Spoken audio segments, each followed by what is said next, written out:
Hi everyone, this is Robert and welcome to IDG Live. This is another live stream. So hi, if you're there in the chat, we are live today. For the last few weeks, months, whatever, it's been quite a slow series, but I've been producing videos on the Winterfell crypts and the Starks and the others. I've not quite finished the series. We've got 2, 3 more to go, but I thought I'd just take a break and give everyone a chance to ask a few questions. Let's have a discussion about the crypts in particular. They're clearly mysterious, they're clearly magical, there's clearly something going on. George R. R. Martin has focused our attention in on these crypts quite a lot. And so there's something going on. I think that's the one thing we can all agree on. The question is what? So what I will do is I've obviously got some questions from my patrons. I'll try and pick up as much as I can from the chat as we're going through. But I thought I'd start, as I generally try to, with a little bit of a bit of background history to the crypts, stuff that we all know, stuff that we can probably agree to. Winterfell is old, is the first thing. It's very old. We're told that Winterfell was built by Bran the Builder. That places it at about the same time as the Wall, and he's a legendary character. Exactly when these things happened, we don't know, but the fact that the legends are there seems to imply there's some kind of equivalence. The Wall, the High Tower, Storm's End, that's when Brandon the Builder was about. But what was the original Winterfell? The original Winterfell appears to be the crypts. So, as far as we can tell, when it started, it was the weirwood tree above ground, and then a few meters away from that, we get the entrance to the crypts, and then they go down, and they go down on various levels. The weird thing that we immediately have to face with the crypts is the fact that they start at the bottom and work their way up. Most crypts that you will find in this world start at the top, and then when somebody else needs to be buried, they'll just like go a little bit deeper, go a little bit further in, whatever it is. They'll start where they are and then they'll move out. The Winterfell crypts aren't like that. They start way down underground, a long way underground, and then they filled up one level, and then they moved up to the next level, and then they moved up to the next level. It almost feels like a countdown, it has to be said. And even the top level that we have right now is deep. When you read that first Ned chapter in A Game of Thrones, book 1, Ned and Robert Baratheon are going down there, and we get from Ned's perspective them going down to the crypts, and they have a reasonable discussion. They talk about a lot of different things. They joke a little bit, at the end of which, going downstairs, Robert Baratheon is out of breath. This was quite a long way down. And then they come to the crypts, and then they walk past all of the Stark dead before getting to Lyanna's statue, which is what Robert Baratheon wants to do. And we're told that these are huge. The crypts are huge. They are bigger below ground. They extend further below ground than the castle does above ground. So that's our starting point. Then we look at the castle above, and the castle was not created in one go, as we get some castles like the Eyrie atop the mountain, or the Red Keep, for example, or Harrenhal. They weren't it wasn't created in one go. It was something quite small, and then another bit got added on, and then another bit got added on, and then another bit got added on, and each of them is a slightly different style, and it's on a slightly different level. This is how the maesters, the historians, have figured this out, is that it wasn't that somebody leveled the ground and then built a castle. They started small and then built something else, and that something else was probably at a slightly different level because nobody had leveled the ground to start with. And so when we get the Bran chapters, the first couple of Bran chapters, he's talking about, and he knows all the secrets, and he can go in at the ground floor of one bit of Winterfell and emerge on the third floor of another without going up any steps. That's the kind of feel we've got, is that everything's slightly higgledy-piggledy, added on. It's not a grand plan. Below ground, however, it does feel like it is a grand plan. So this is what we've got as the clear idea of the original Winterfell, is the weirwood tree, and then below that, the crypts. And the crypts have survived for thousands of years. Now, we will, I'm sure, come back to this point later on, but to be very clear, what we have is at each level, you walk out, and then it's from the oldest to the most recent. So the most recent is the furthest away. So when, for example, Robert Baratheon and Ned Stark went in there, they had to walk all the way to the end of this massive crypt to get to Lyanna, which is who he wanted to see. As they walk past, they go past the Stark kings, the Stark lords, and it's pillar, statue, pillar, statue, pillar, statue as they're going. And each of the statues, I'm going to detail, but I think the detail here is quite important. Each of the statues, they're sat, and around their legs, feet is a direwolf. Across their lap is an iron sword. And they seem to be massive statues. It's never said. We never get somebody saying, these are big statues. But every time we get a reference to them, people are looking up to them, or they're looking down, or you reach out a hand and you touch a knee. Every time it's like the scale is there. So these are giant statues in a way. And just again, we'll probably come back to this, but just also to clarify, the statues are just the Stark king / lord. Each generation, whoever actually was the Stark king, king in the north, king of winter, or the Lord of Winterfell, each generation. But all Starks can be buried there. We get a few references, it has to be said, in A Song of Ice and Fire, when Arya or Bran or whoever thinks that's where my grave will be. And they're okay with this. The Starks feel very at home in the Winterfell crypts. It's like, okay, I know that's where I'm going to end up, over there, and that's fine. I'm not going to get a statue. Only the kings, the lords, will get a statue. And then we get what I think is probably the most significant point about the crypts, is the fact that every time people go down there, literally every time, there is this feeling that the statues are watching you. They're anthropomorphized in some way. They're looking, they're staring, they're moving, they're judging, they're thinking.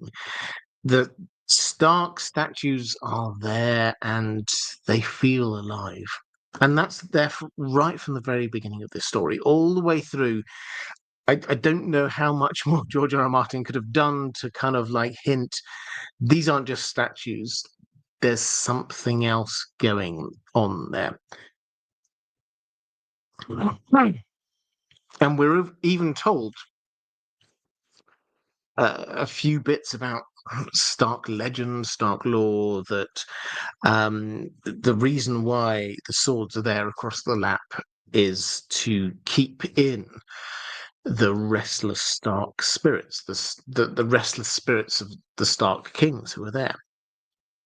So everything we've got is building up to this idea that when a Stark king dies, when a Stark Lord dies, their spirit somehow goes down into the crypts and is trapped there and is vengeful in some way.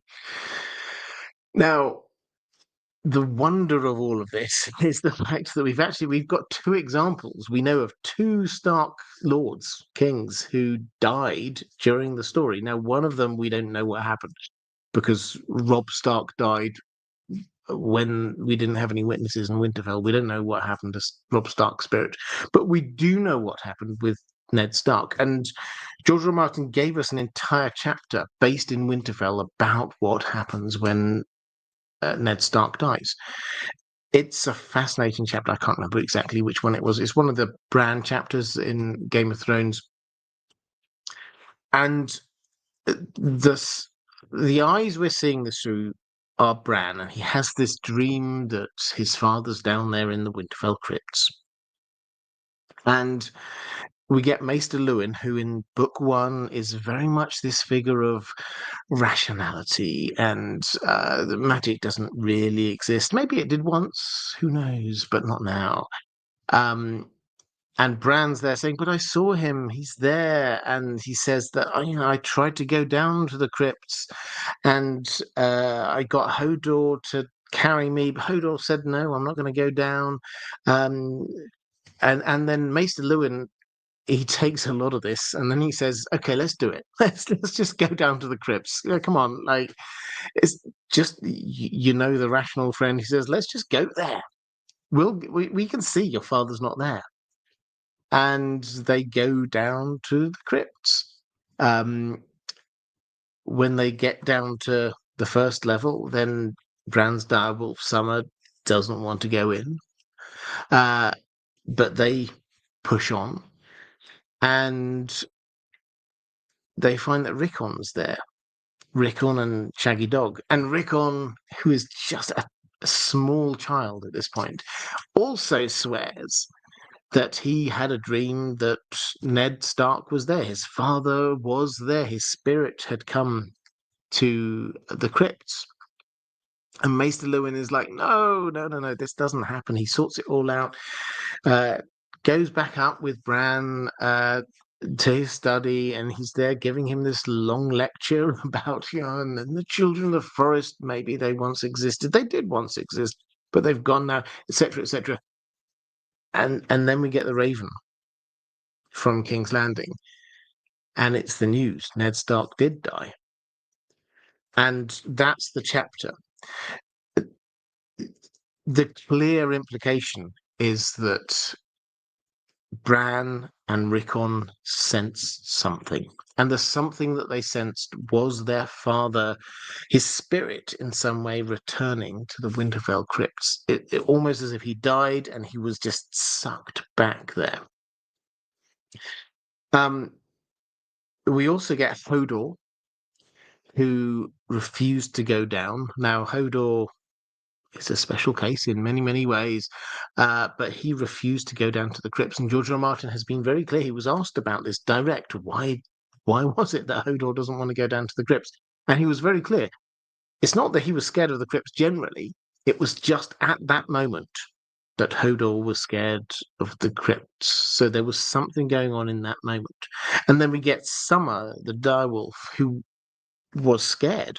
There's no other real way of saying it. Was scared in that moment to go into the crypts. There was something going on there that was scary.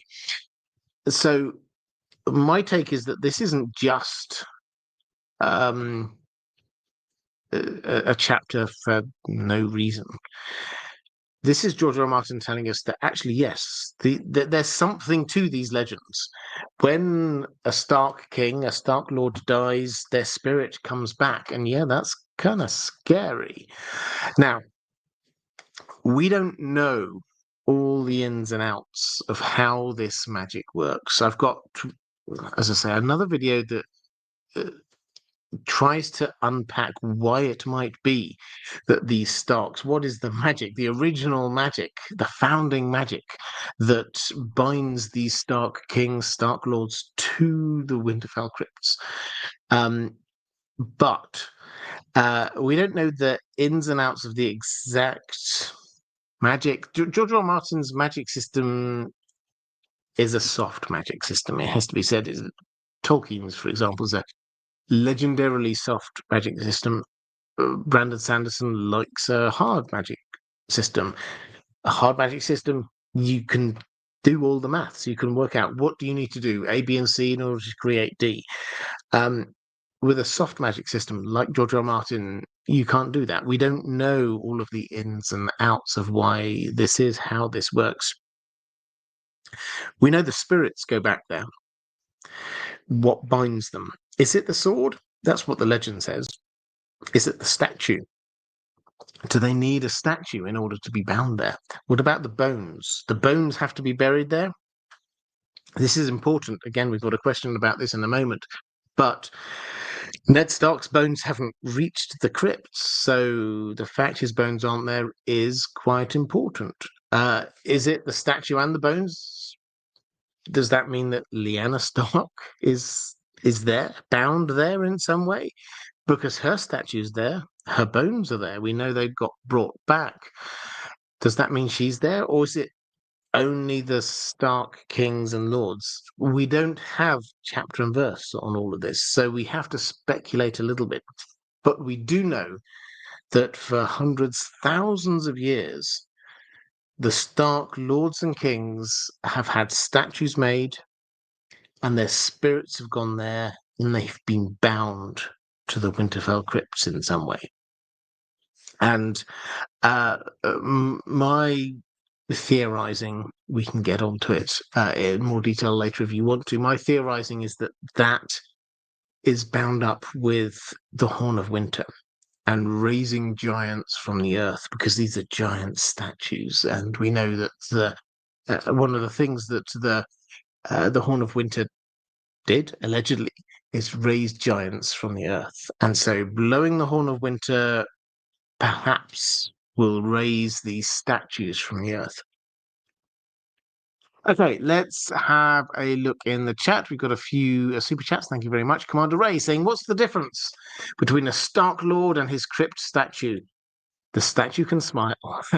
P.S. I love these Focus Live topic streams. Yeah, Starks aren't known for massive shows of emotion. Roman Lakovets saying, slightly off topic, but if Ned promised Lyanna to keep Jon safe, why did he let Jon join the Night's Watch, given how dangerous it is? It's an interesting question. So there are lots of imponderables here. One of them is exactly what did Ned promise? Now, our working assumption is something along the lines of keep my baby safe, raise him to manhood. I can't remember if I've done a video on this one yet, but I also theorize that another thing she might have said is, when he's old enough, tell him who he really is, show him my statue. That's a real reason why Ned might have put her statue there, because there is literally no statue of any woman in the crypts of Winterfell before Ned Stark decided to create one of his sister.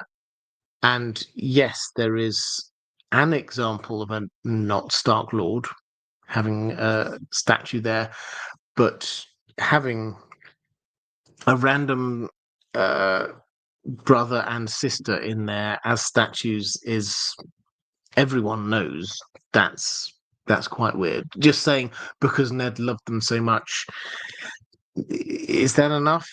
Everybody accepts that is an aberration away from the tradition. So in terms of sort of the question, if Ned promised Lyanna to keep Jon safe, why did he let him join the Night's Watch, given how dangerous it is? He did think about this. He thought about this for a while. And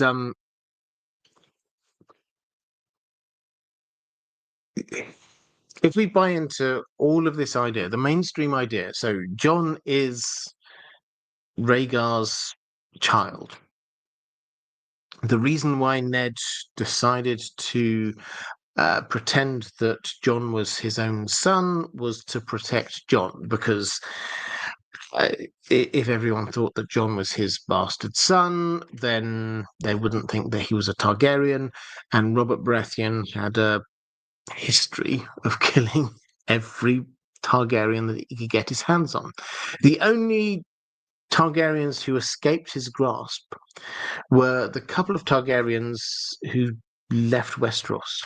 They weren't in Westeros anymore. They didn't have any kind of they were children to start with, but also they didn't get any support, and it was very clear over a period of time that they went from potential adversarial monarchs in waiting to the beggar king. And Robert Baratheon didn't need to worry about them. And the other Targaryen that he decided he didn't need to worry about was Aemon Targaryen, because he was no longer Aemon Targaryen, he was Maester Aemon. Maester Aemon had been up there for ages. Maester Aemon didn't get involved in Robert's rebellion. Maester Aemon had turned his back on the throne when it was offered him. Maester Aemon was not a threat.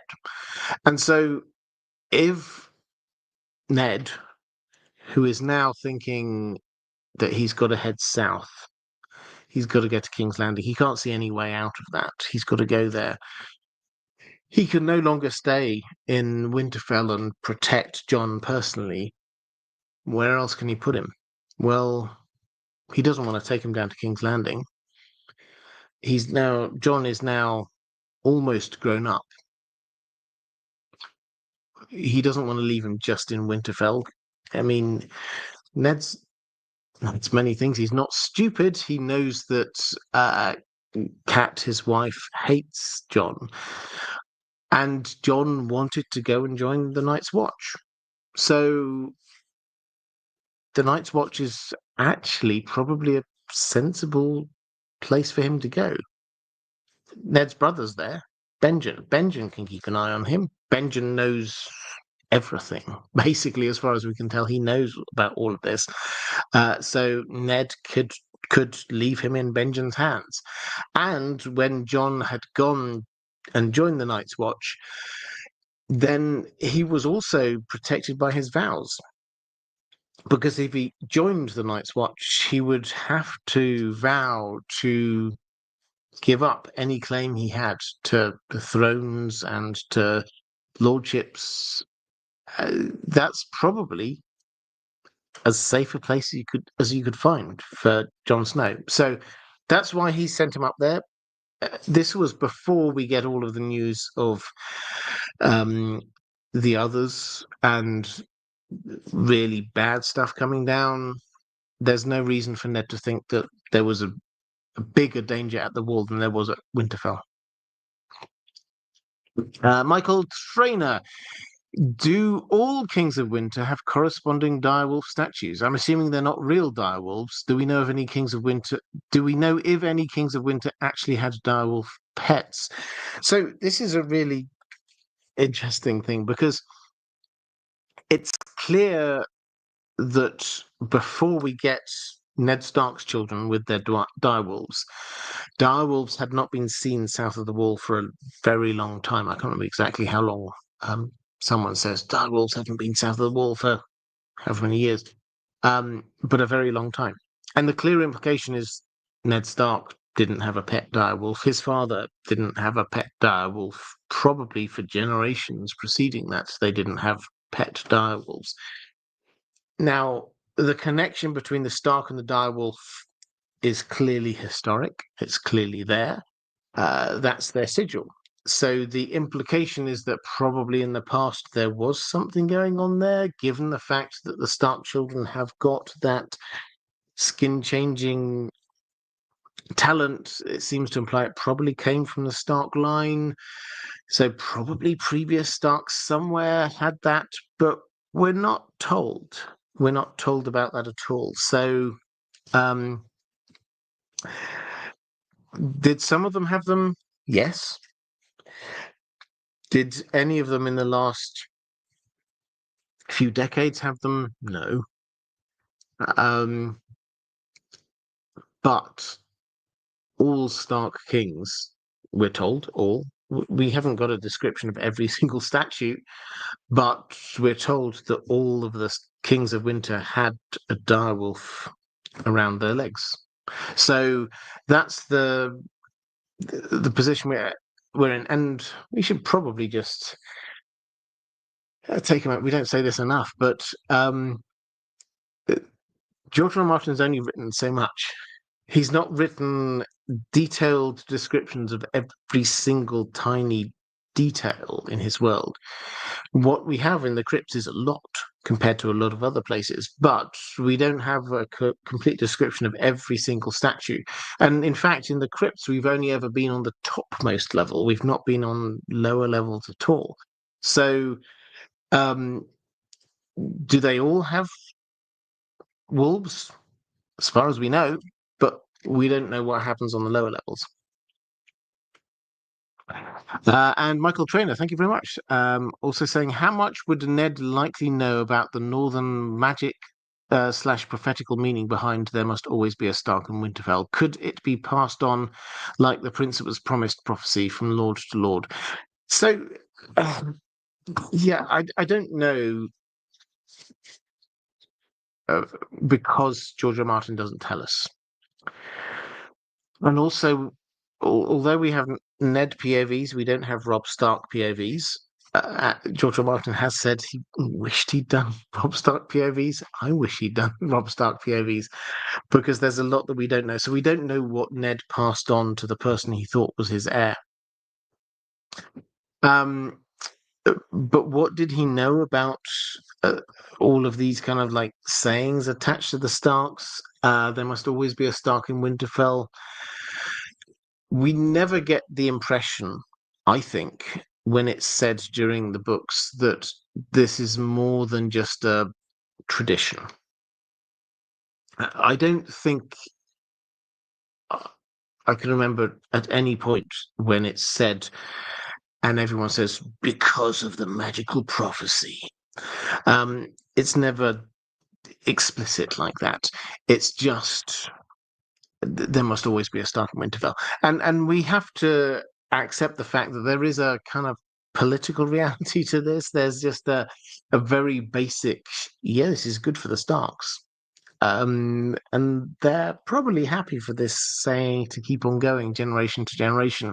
There must always be a Stark in Winterfell. That means, and as Winterfell is the capital of the North, that means that the Starks are always going to be there. The Starks are always going to rule. This works for them. So I'm sure that Ned is happy with that, and it kind of works. It does lead to a few. I mean, from one perspective, they're kind of comical um, effects where the Starks are just like juggling Stark members to make sure there's always someone in Winterfell. So, for example, in the year of the False Spring, we get the tourney at Harrenhal, and we get Rickard Stark. He says, "Children, go have fun, go down south, enjoy the tourney," and probably gives them a few instructions about political stuff. He was very politically engaged, Rickard Stark.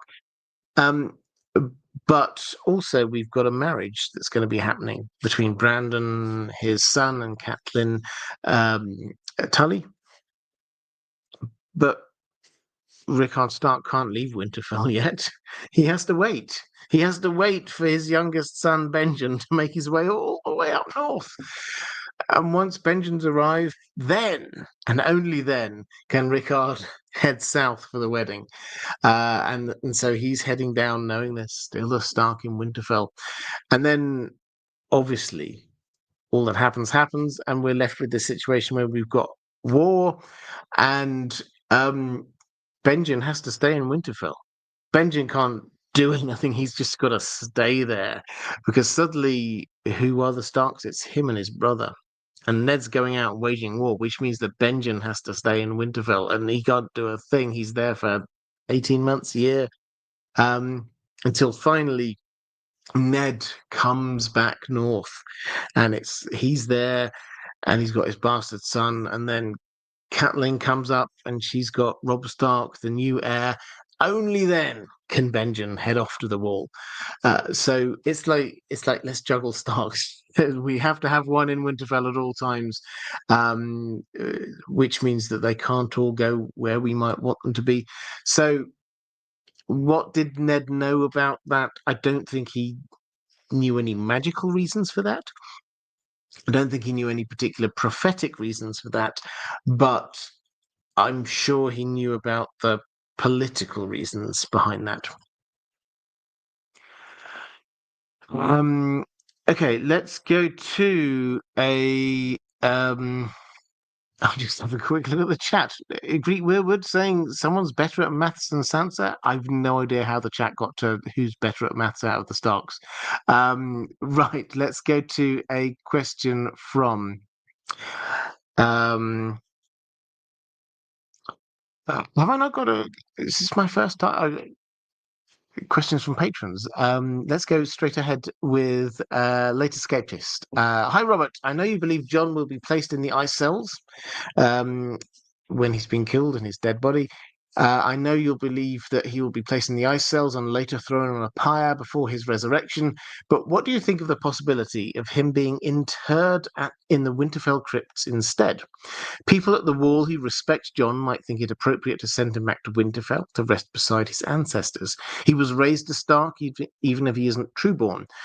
You once speculated that people at the wall might ask Jane Poole what to do with Jon's remains, as they believe her to be Arya. Isn't it likely that, as she grew up in Winterfell, she would understand that the appropriate custom would be to inter Jon into the crypts? It's almost certainly what her liege lord Ned would have wanted.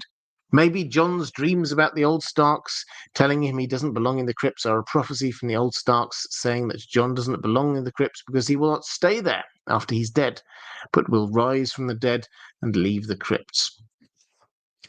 So, what happens with Jon's body? Does he get taken down to the Winterfell crypts? My take is no, he doesn't. And not for kind of like highfalutin reasons, pure political pragmatism. Everybody at the wall, everybody at Castle Black knows that the Starks aren't in control of Winterfell anymore. The Boltons control Winterfell, and they've even got the thing which kind of prompted all of this was the pink letter. Ramsay Bolton allegedly sends the pink letter up to Jon, which is calling him a bastard, really riling him up, telling him all of the horrendous things he's done, and basically making Jon want to go to Winterfell and take on Ramsay Bolton. So the core people at Winterfell know Winterfell isn't Stark anymore. It's held by the Boltons. They might like the idea. I don't know. They might like the idea of sending him down to Winterfell, but what would happen if they sent his body down to Winterfell? The Boltons would, I don't know what Ramsay would do with it, but he wouldn't inter it reverently into the Winterfell crypts, it has to be said. Added to which, I think the foreshadowing is there, particularly in that last Jon chapter, that his body will go into the ice cells. So my general take is that whoever is in charge at Castle Black, and the situation is not clear who's going to win about who's in charge at Castle Black, whoever is there, there's not going to be a decision made. And if there's not a decision made about what to do with Jon's body, they will do what they do with all bodies of dead Night's Watchmen, which is put them into the ice cells. Because as far as they can tell, the ice cells means that those bodies don't come back as whites. So that seems to be the logical conclusion of what will happen. The Jane Poole is Arya thing is, I mean, this may happen, this may not, but it kind of makes sense to me, is that at some point, so Stannis has sent, for those who've missed the link, Theon and Jane Poole, who is fake Arya, have escaped from Winterfell. They've made their way. They were captured, brought to Stannis. Stannis has chained up Theon. He's there in this tower. He's there, chained up. Fantastic chapter. We have pre-release chapter from the Winds of Winter.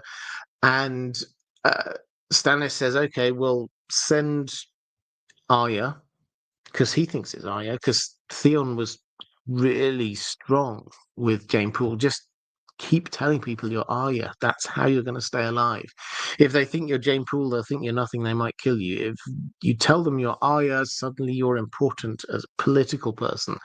People are not going to kill Arya Stark for no reason. So he's been drumming this into her, and Stannis believes it, and he sends her up to the wall because he thinks, oh, Jon Snow's up there. And he's still trying to get Jon on side. Stannis, it's never said exactly like this because we never have a POV from Stannis' perspective. Stannis kind of respects Jon. He's seen him do the hard things. We get one of the early, I think it's the second Jon chapter in A Dance with Dragons. We get General Slint is just saying no to Jon. Jon says, go off. I want you to be in charge of a small contingent of Night's Watchmen who go to another part of the wall and rebuild one of the castles there. And you can lead that and be in charge and protect that bit of the wall. And General Slint says, no, I'm not taking orders from you. And Jon realizes this is a pushback against his authority, and he comes down in the morning, finds General Slint. He's told General Slint, you go there overnight, you just leave. He comes down, he finds General Slint there, happily eating breakfast, and he gets his guys to take him, and then he kills him. And he personally does it. He says, get a block, and he beheads him. And the last bit of that chapter is Jon looks up and he sees Stannis, and Stannis just kind of like nods at him because that's how Stannis would have dealt with it. Stannis respects Jon. It's never 100% spelled out, but he thinks, yeah, this is a guy I need on my side. This is Ned Stark's son. And as much as he didn't think Ned Stark was his friend, he did kind of respect Ned Stark. And so he's all the way through this trying to get Jon on side. And as part of this, he sends Jane Poole, thinking it's Arya, up to Jon. So the timing, as I say, this is just like, I mean, theorizing is the wrong way of saying this. This is just me trying to understand what will happen in the story. At some point, Jane Poole, who everyone thinks is Arya, will arrive at the wall. There's every reason to believe that at that moment in time, Jon's body is going to be frozen in the ice cells. So Arya arrives there, and there's this like power vacuum at Castle Black, and they go, we don't know what to do with his body. It makes sense that the person they ask is Jon Snow's half-sister. What do you think we should do? So that's where this idea comes from. The idea then that she might say he should go down to Winterfell, for me, that doesn't flow. Because she's just escaped from Winterfell and she knows the Boltons are there, and I don't think she's going to then send. She never really, we didn't see it, but she never really got on with Jon Snow when they were both there as children in Winterfell. But there's no reason for her to think that she has to get rid of his body. Well, if she thinks he's dead, it doesn't actually matter to her. Just get rid of the body. Right, let's go to a question from Jahan. In A Clash of Kings, after Theon kills the Miller's boys, Maester Lewin requests to prepare the bodies of Bran and Rickon and bury them in the Winterfell crypts. However, Theon refuses. Initially, I assumed this was because he didn't want Lewin looking too closely at the bodies. However, on a reread, I now suspect Theon's decision may also have been out of respect for the Starks and or fear of the crypts. What do you think his motivations were, and do you expect there would have been consequences had a non-Stark been buried there? Well, I mean, this is a I think a really interesting question. I couldn't find the exact conversation you were talking about in the books, I'll have to say. So I don't know.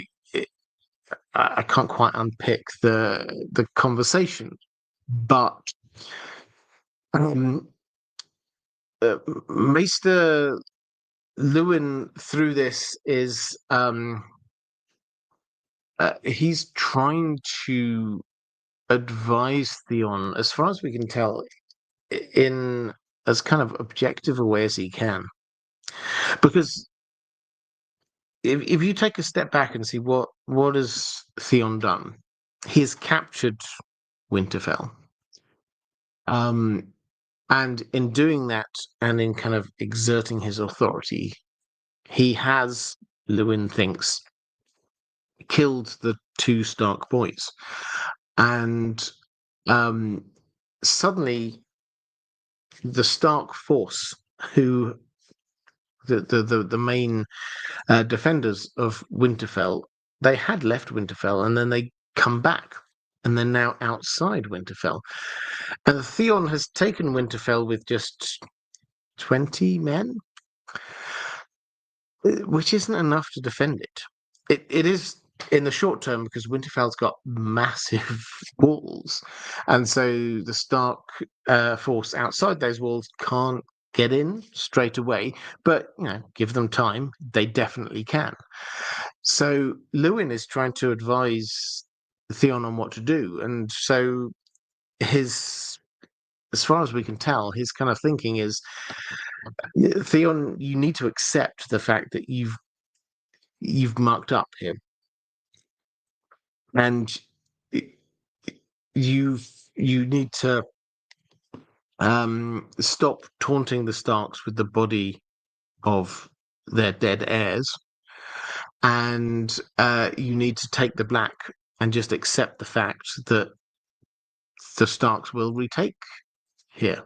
Lewin did not know at the time that the Boltons were about to double cross the Starks. So he's actually giving him reasonable advice based on the information that he has at the time. The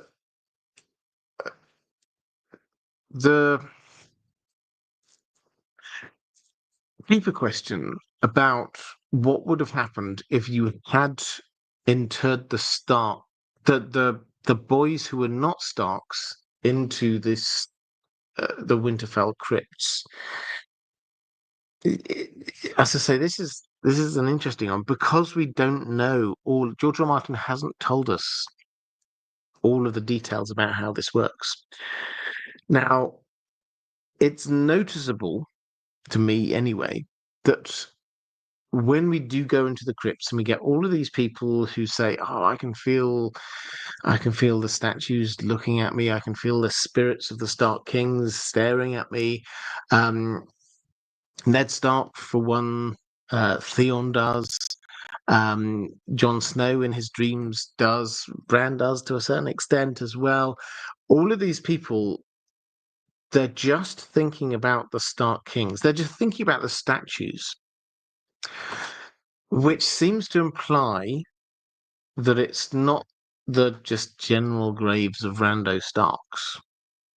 It's just the Stark kings, the Stark lords with their statues. There's something about them that their spirits, their souls have been drawn back to the crypts and are held there. So Bran, if from Maester Lewin's perspective, this was before the Red Wedding, Bran was not Stark Lord, so that, and neither was Rickon, obviously. So from his perspective, that wouldn't make any particular difference. Now, in reality, obviously they didn't die. So we're not talking about what actually happened to the spirits of Bran and Rickon. We're talking about what happened to the spirits of non-Starks. And the spirits of non-Starks, there's no hint, there's no suggestion that they are drawn to the Winterfell crypts in any way, or bound there by anything that might happen afterwards. Okay, let's go to back to the chat. Meera Lee, hi there, Maura. Great to see you. Saying, do you think the 13th Lord Commander, otherwise known as the Night's King, and his Queen were Starks and are buried in the crypts? Oh, interesting question. Okay, so the Night's Queen, no. She, as far as we can tell from the story, she was north of the wall, and the Night's King saw her from the wall and fell in love with her and married her. She was cold as ice with bright blue eyes. She feels like another, but we're not told. And this is just legend, so we don't know. So her, no, it doesn't seem that she's a Stark. The Night's King, we get the stories from Old Nan, where she's kind of teasing Bran. Maybe the Night's King was a Stark. Maybe he was a Brandon. Now, we very often, I did a video on this about Old Nan. If you're interested and you want my full working hypothesis on Old Nan. But the short version is that we sometimes say, Old Nan, oh, everything she says must be right. It's not. It's just not. She talks about the Titan of Braavos coming to life, saving the people of Braavos when they need it. She talks about the mists having ghosts. There's lots of random things that she just says that are just they're just not true as far as we can tell in this world. And she does seem to say things in order to kind of tweak the noses of the people she's telling the story to. So she tells Sansa that I think it's the Titan of Braavos has a taste for noble-born women and will eat them, and it's like, what? But that's just aimed at Sansa because she knows that's the kind of thing that would make child Sansa go squeal and go. Similarly, Bran. What would make Bran scared as a child? This idea that maybe the Night's King was called Bran, and maybe he slept there, exactly where you are. That's how Old Nan told the stories. It was trying to make it feel real for the person in front of her. So we shouldn't take everything she says exactly 100. She's 100%. She's not there as this oracle of truth. She's there as the representative of the oral tradition and storytelling, which means that a lot of what she says, there is a truth in it, but we should not take it as literal truth all the time.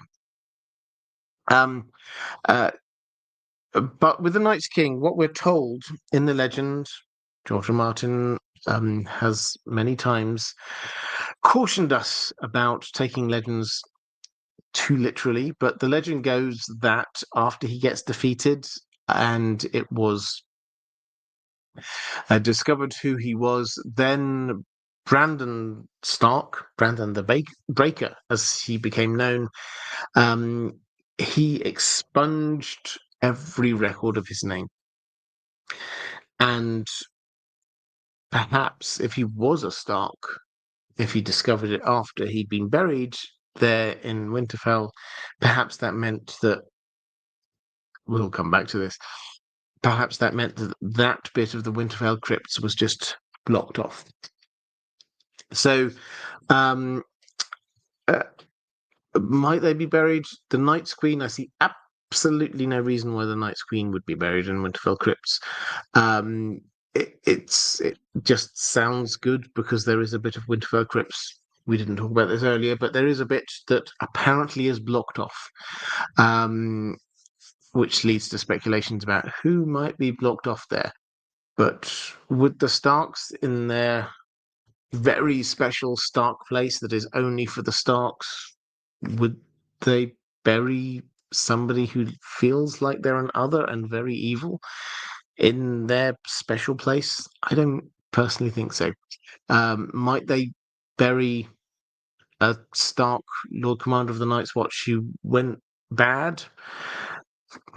Potentially. But again, it doesn't feel like it to me.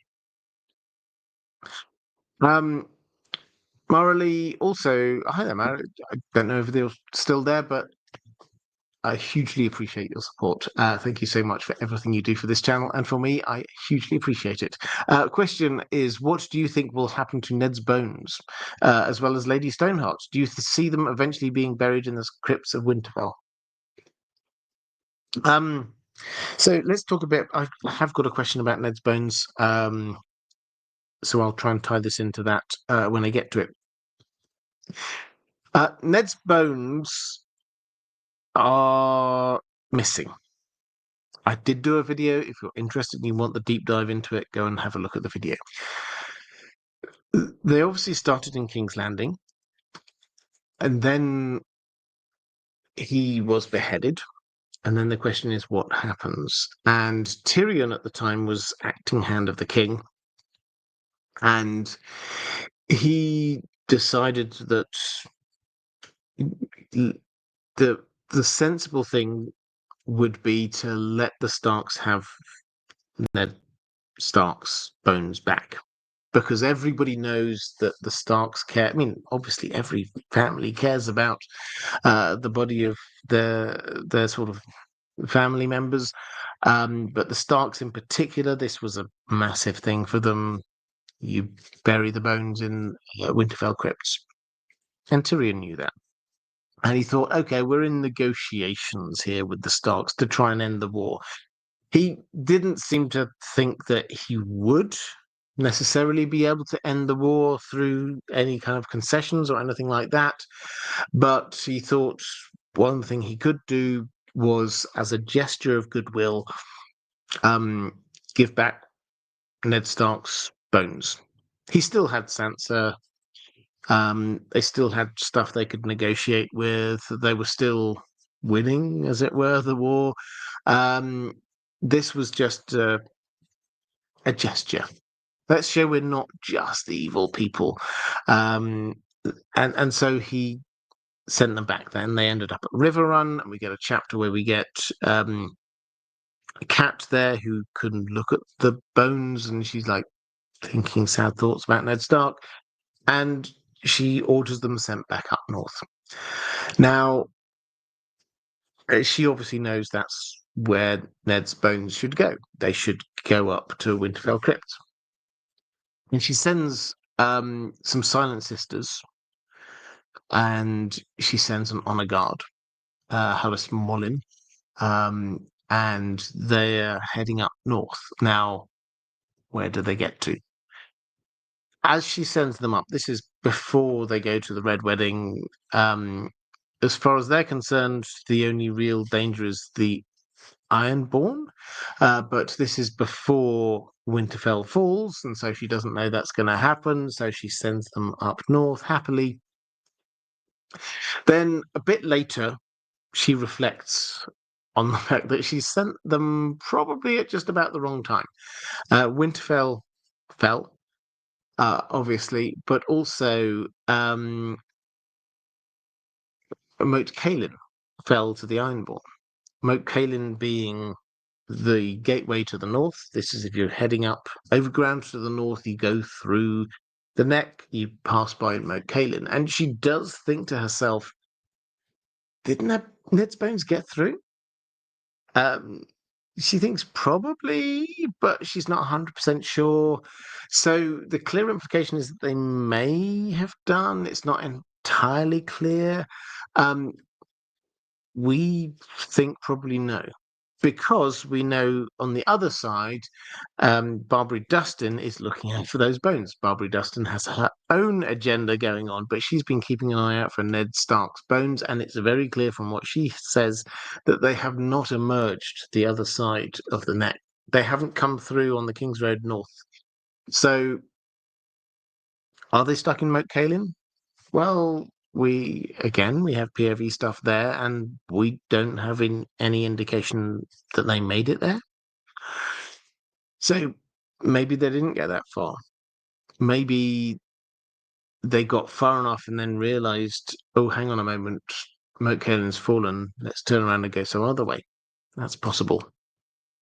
But what is much more likely is the fact that the Frannig men witnessed Moat Cailin falling, and they saw Ned Stark's bones heading up north, and they intercepted. And that small group of people who were heading north with Ned Stark's bones, they kind of got diverted off of the King's Road and taken to Greywater Watch. And that's probably where they still are, with Howland Reed. So that's my take on where they are right now. In terms of the future, yeah, I think when the path is clear, they will start up again and they'll head north. For the time being, it's not.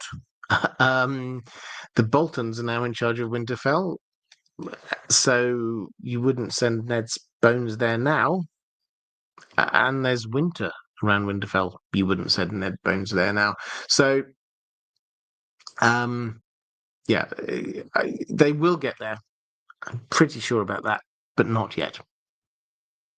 Tom Tech, outside of the obvious, time travel, army-sized dragons, magic, what elements of the world building do you think is most unrealistic for the apparent setting, medieval Europe? I mean, I don't know what you mean by unrealistic. In as much as, I mean, I think George R. R. Martin, whenever he comes across any comments about, oh, that's not like real world, then he just says, this is a magical world, which is a bit of a catch-all answer, but yeah, he's right. So, if by unrealistic you mean not like our world, I think the thing which a lot of people pick up on is the fact that we don't seem to have advanced much technologically. By which I mean, yes, we've had some advances during the time, the thousands of years that we've had humans. We've had some advances. They found steel. They built slightly better quality castles with round towers rather than square towers. There have been some advances, but we don't seem to have the kind of like sudden push forward that we've seen in our world at some point, where we've had, I mean, I wouldn't say peace over the thousands of years, far from it, but we have had a very, very long term set of people who are dedicated to learning and saving knowledge. And as much as lots of the knowledge was lost with Valyria, the Citadel has carried on, and maesters from the Citadel have gone out to other places. So maybe what we're missing in terms of, and I don't know about realism, but it's like the radicals who just want to advance knowledge for its own sake. The people who build stuff like the printing press, which is, in my view, possibly the most significant advance in human technology you could imagine. So that I think is the big shift from our reality to this reality.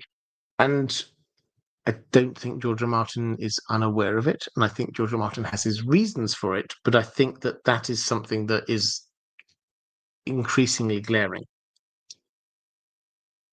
Morally, thank you very much. Just saying for Ghost and for the Stark Direwolves, thank you. Michael Trainer, will Ned's bones make it to the crypt before the dead rise? What are some potential magical, spiritual consequences if they do not? Will they make it there? I mean, my instinct is yes.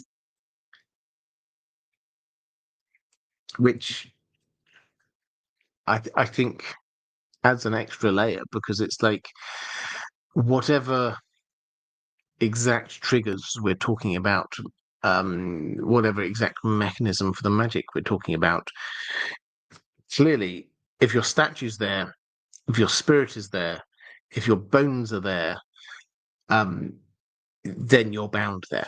That seems to be the case. Whether all of those things are necessary for you to be bound there, we do not know. But if all of those things are there, then definitely yes. So that means that Ned Stark will be there. Will he be there before we get the final showdown, Winterfell or whatever? Yeah, I think so, probably, because the trigger, if the bones are currently stuck in Greywater Watch, the trigger will be when the Starks are back in control of Winterfell, and then they can move north at that point. So yeah, I think they probably will get there. Um, uh, and the supplemental to that, what are the consequences if they do not make it there? We don't know, but I think the implication is that means that whatever reason the Stark's spirit souls are trapped there, they're not. If the bones are not there, perhaps that just means that the Ned won't be able to rise. His statue will not be able to rise.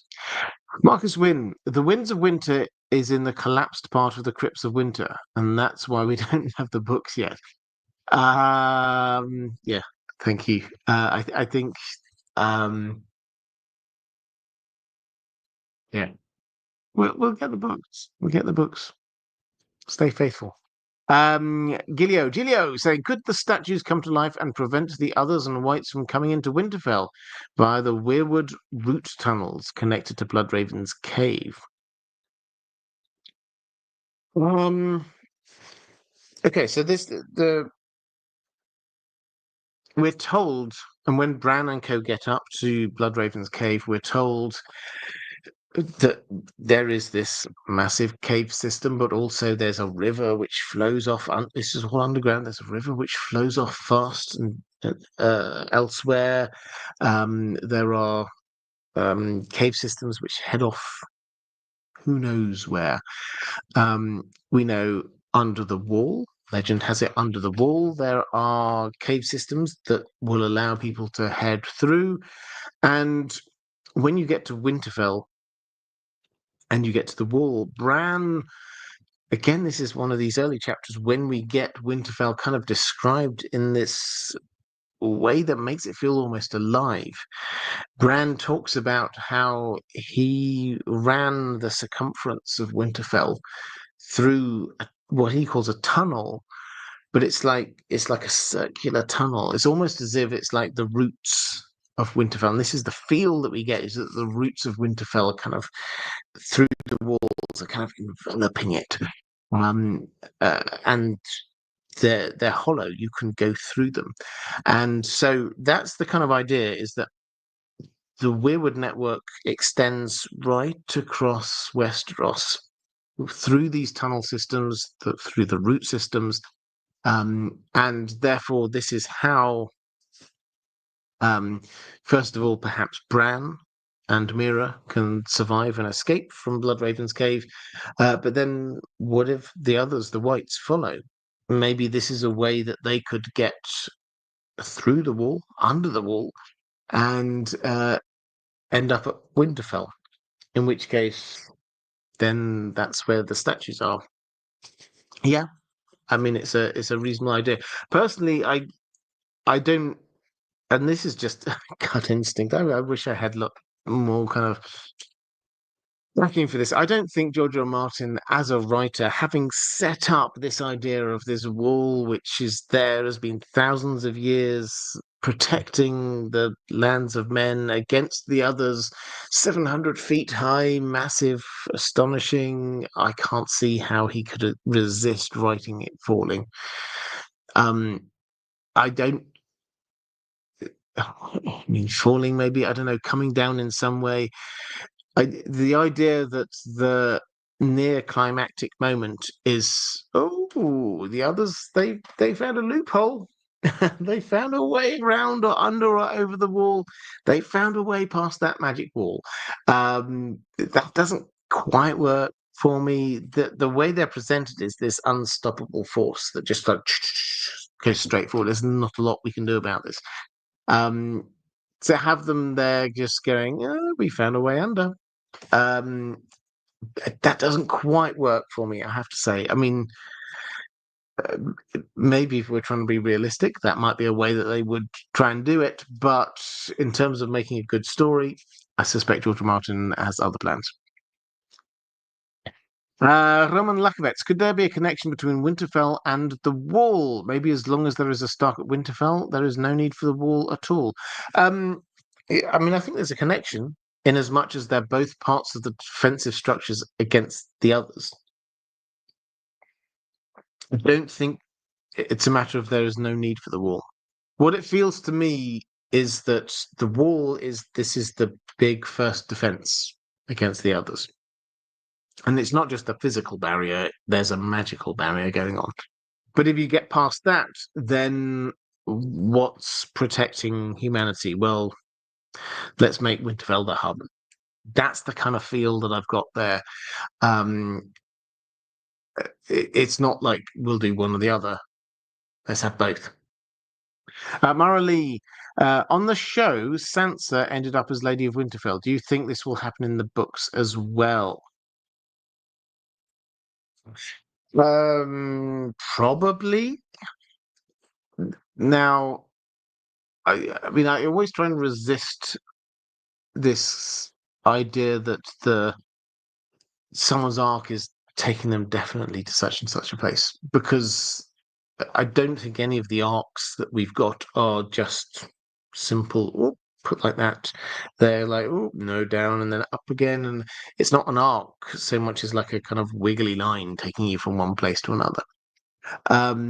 And as important a character as Sansa is, she's also not one of the original big five that we have, being Jon, Arya, Bran, Tyrion, and Daenerys, which means that yes, she's important, but perhaps she's not central to where George R. R. Martin wanted the end of his story to be. All of that said, yes, her arc does seem to be taking her back to Winterfell. So she starts out as the Stark who is the least Starkish, the Stark who sees the grass is greener elsewhere. It's better down in King's Landing. If only I could be there, I can marry a king, etc., etc. The knights are wonderful. The bards sing beautiful songs. She's rose-tinted spectacles all the way.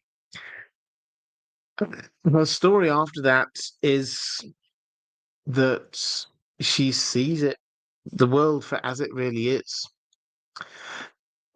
And also, she learns. When we look at who are the people she's closest to, who does she learn from? Well, she learns from Cersei in a way. She was married to Tyrion. She learns from him. Littlefinger as well. People who actually understand the Game of Thrones. Out of all the Starks, most of them are a little bit oblivious to the whole Game of Thrones thing. She's the one who's learned this. She's figuring it out.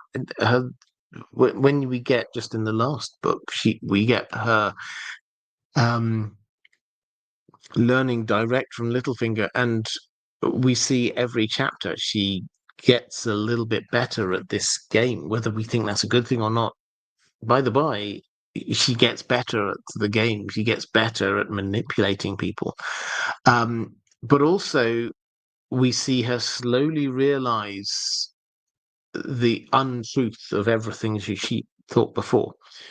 She starts to slowly realize Tyrion, yeah, I might not have liked him. He might not be a perfect person, but he wasn't bad to me. And she starts to realize actually she's making in the snow, she's making a castle, and then she goes, I'm making Winterfell. Is that why is that I'm making Winterfell? Is that because I want to be at Winterfell? Um, and slowly she's coming back to this realization that actually, if she's going to be safe, if she's going to be in control, the place where she needs to be is Winterfell. And she needs to be in charge, not answering to anyone else, not someone's wife, not someone's subordinate, in charge. So uh, the arc that we've seen so far does, I think, take her back to be Winterfell and to be the Lady of Winterfell. Added to which, obviously, I'm sure you've all come across this working hypothesis that we all have, which is that the direwolf names, in some way, poetic or otherwise, speak to the fate of their owner. Summer speaks to the fate of Bran. Is he going to rule when we get past the winds of winter and a dream of spring into summer? Perhaps Rickon with Shaggy Dog. Does this mean that his story, it might be long, it might be interesting, but ultimately doesn't mean much? Is that what the meaning of that is? Ghost, John's going to die and be a ghost. I mean, it's pretty on the nose. Lady, for Sansa. Does this mean she's going to be a lady? The Lady of Winterfell? Quite possibly. So, yeah, I mean, I don't think we've got kind of a clear, indisputable arc, but where we're heading seems to be going back that way. Frederick Jorgensen, I subscribe to your Stark statues as giants from the Earth theory. Excellent. I buy that the statues will rise again to defend Winterfell and humanity, and that some already did during the Night's King's era. It is now headcanon. Well, thank you very much. It's. I mean, it's a theory. I don't know. It's my working hypothesis. This just seems to be the thing that fits all the facts we've got so far. I covered this actually a little bit last week, I think. If the Winds of Winter comes out and we get a whole load of completely contradictory stuff, I will happily change my mind. But for the time being, that's the best I got. The creator JK, could Winterfell, the crypts, be the source of winter somehow? Colder and more snowy than further north, it seems. I re-listened recently and it struck me hard. Well, yes. So I did videos on this recently. The key one, as far as that's concerned, I called something like "What happens when the Starks leave Winterfell?" Because what does happen when the Starks leave Winterfell? Um, well, Bran, his last chapter, as he is leaving Winterfell, he looks back and he looks at Winterfell and he looks and he says it's dead. Or actually, no, it's not dead. It's broken, like me. That's his thought. Winterfell is broken. Why? Because there's no Starks there. As we know, there must be a Stark in Winterfell. Now, what I think you're referring to, and I 100% agree to, this I think is pretty indisputable. the thing we can discuss is why. But when winter falls, it falls on Winterfell, not elsewhere. The center of it is Winterfell. Now, we see this from a few different directions. We have chapters in Winterfell itself, and the snow is the biggest thing here. It is falling hard in Winterfell. The extent to which, when Theon goes outside at one point and he puts his hand out in front of him, he can barely see his hand. The snow is falling that hard. When they get there, this is an entire subplot. When we get there, um, people are looking for Winterfell crypts. They can't find it. They don't know where are the crypts. We've come up. We don't come from Winterfell. Where are Barbara Dustin, Vance's spearwives? They come to Theon because Theon's pretty much literally the only person who knows, the only person who grew up in Winterfell who is still there, because the rest of them got carted off to the Dreadfort. And they go, where are the crypts? How do you get to the crypts? We can't find the entrance. And he shows Barbara Dustin, and he says, "Oh, yeah, so it's just here." And the reason they can't find them is because there's a massive snowdrift. I think it was 20 feet high, which 7 meters, something like that. A big snowdrift. It takes them a long time to clear it all away and then get to the door and then open the door and go in. That Winterfell is getting buried. Outside Winterfell, we're told 40 feet high snowdrifts. This is massively tall. Again, that's, I don't know, 12, 15 meters. Very, very deep. There's 7 gates to Winterfell. 6 of them are frozen shut, and you can't get out. This is horrendous weather. And we see it from outside as well. We get Stannis, who he's starting off at Deepwood Motte, and he's marching towards Winterfell. And we get a chapter as he's leaving. And the weather seems cold, but not wintry. And to the extent that we read about the grass is glistening. There's a frost on the grass. There's no snow on the grass. There's some frost on the grass. And the people are joking. The soldiers are joking. Stannis says they'll get there in 2 weeks. And the soldiers are joking that his brother Robert, he'd have made them get there in a week. I don't see any reason why. It's cold, but not that cold. There's no reason why they shouldn't get there. But as the chapter progresses, when they're a few days in, it starts snowing.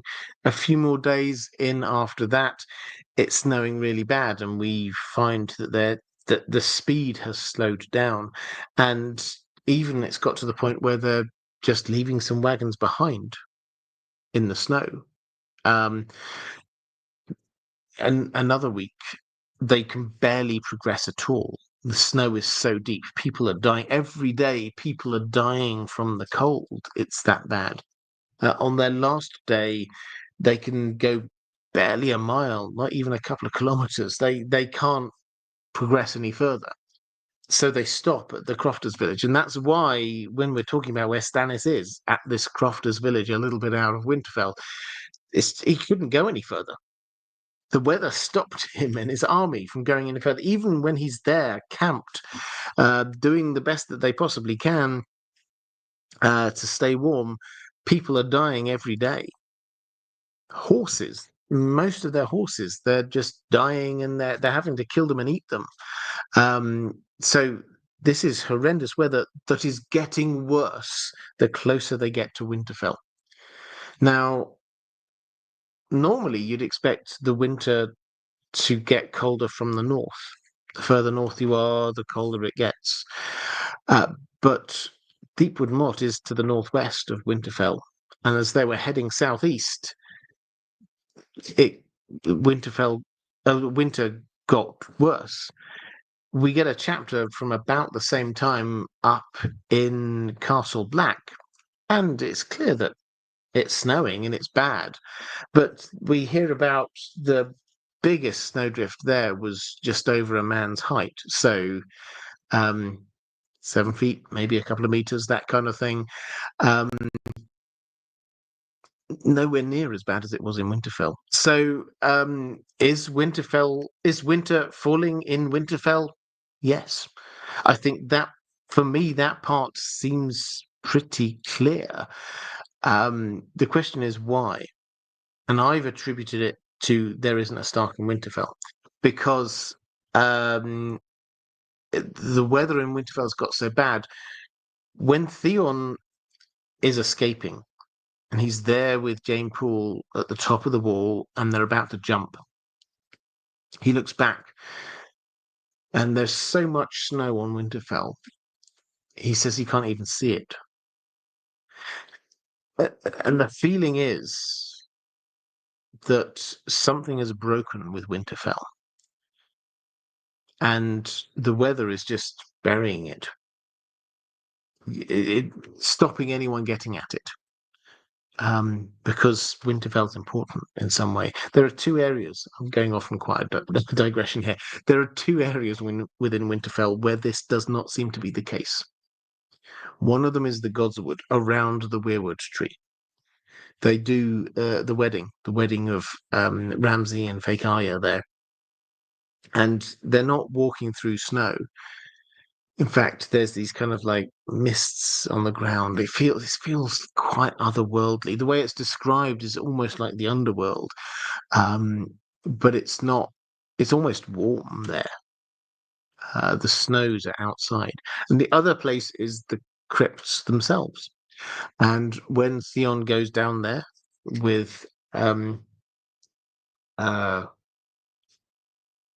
Barbara Dustin, um, we hear him thinking that he says it was warm down there. No, not warm, he thinks. Never warm, but just not as cold as it was above ground. And so it's like the two parts of Winterfell that are protected are the weirwood and the crypts, because those are the bits I think that are that we're there to start with. Um, James Nave, if Sansa does end up back in charge at Winterfell at some stage, do you see her creating a Northern Kingsguard of sorts, similar to the winged knights she sets up for Sweet Robin? Um, yeah, why not? I mean, this was her idea in the Vale to set up these kind of like sort of sort of Kingsguard for Sweet Robin. Um, And I think she will like the idea of having some loyal guards that are loyal just to her. Now, on the TV show, we shouldn't take the TV show as a particular guide, etc., etc., etc. But obviously, there we get Brienne swearing service to Sansa, and I do kind of like that idea. I do kind of like the idea that Sansa might want her own Queen's Guard, Ladies' Guard, whatever we might call it. And if Brienne were there, then I feel pretty sure that she would offer her services. So, yes, I see no reason why not. Um, I mean, I think we're still a little way away from that. It has to be said. Sansa is still in the Vale. And if we had to pick an arc, all of the characters in the story have arcs taking them through a book to the next stage. If we had to have an arc, then it's from very much doing Littlefinger's bidding um, to a point where she's not, which possibly means the end of Littlefinger at the end of Winter, which would be great. But as an arc, that kind of works to her get to the point where she is then up in Winterfell and suddenly feels at home again and perhaps out of the hard situation she was before. Victoria Gill saying, "Hi, Robert. Hi to you. Slightly tinfoil. The weirwood tunnels being the way to the others past the being the way that the others pass the wall. The tunnels have a sinister gate at the night fort and lead into the crypts and other Westerosi locations. Thoughts? Yeah, so there is. We touched on this a little bit earlier in the stream, but there is a um, there are tunnels under the walls. That much we pretty sure on. There definitely are tunnels coming out from Bloodraven's cave. The children of the forest do seem to exist in these tunnels, cave systems underneath weirwood trees, in hollow hills and things like that. Might this be a way for the others to get through? I mean, possibly, but as I said earlier, I can't. Just on a personal level, if I were George R. R. Martin, I would want some magical means for the others to pass through. I mean, I'm sure he's a good enough writer that he could make it scary. The fact that the others just kind of magically get under the walls in some way, but he's kind of created this barrier, and this barrier prevents the others from passing through. That seems to be the whole point of it. So I think I would want something that is foreshadowed a little bit more than, oh, and they actually, after all this time, they found that there was actually a way under the wall that they never knew before. That doesn't quite work for me. I think a dramatic the wall falls moment works a little bit better. As for the gate at the Night Fort, the Black Gate, it is a weirwood gate. The Night Fort was the original center for the Night's Watch, and seems to be, if you remember, that Sam goes down there and there's this face, weirwood door face, and it says, "Who are you?" And he kind of recites a bit of the vow from the Night's Watch, and then the mouth opens, and then you can walk through. It is kind of weird. It's a little bit sinister, but the implication is that cold hands can't go through. So the dead in some way can't go through, and the implication is that the others also can't go through, because if they knew about that way and they could go through, then they probably would have done, rather than leaving a couple of dead whites north of the wall for the Night's Watch to sort of drag through. So yeah, I don't think that's the way through, but I mean, George R. Martin's a good enough writer to write that. If I were him, I would have the wall fall. Ent Famous Elephant saying, does Sansa still have Sandor's white cloak? I don't know the answer to that. I have to admit. So he, when Sansa was in King's Landing, and just after the Battle of the Blackwater, and Sandor freaks out. All of the fire is just too much for him, and he goes up to Sansa's room, which psychologically is a fascinating thing. He clearly sees her as some kind of like innocence, some kind of safe place for him. Whether she thinks him being there is a safe place or not is a whole other issue. But that seems to be his motivation. And then he seems to give her his cloak, which is part his protection, giving in Westerosi culture, the giving of the cloak from one person to another, that's a thing that happens at weddings to symbolize you are now under my protection. Um, and also him giving up being a white cloak. He gives that up, and afterwards he heads out. He's no longer part of his old life. There serving the Lannisters. Does she still have it? Um, I think, and I will have a look after this stream just to double check this, but she heads off in a bit of a rush after Joffrey is killed. She heads off in a bit of a rush onto the boat and off up to the Vale. She doesn't know exactly where she's going at the time, but she doesn't really have time to go off and get any prized possessions. So my instinct is no, she doesn't have it. But if I go back and see that she does somehow have it, then I will let you know next time. Um, Lady Pushkins, hello, Robert. Hi. Do you think there is any magic within the crypts? Maybe protective magic built in against the others? Do you think Melisandre will get to Winterfell at some point? And what do you think her reaction to the crypts may be? Some visions, perhaps? Okay, so is there any magic built in? I think there is magic. Um, I think it's foundational magic in the same way that the wall's magic is foundational magic.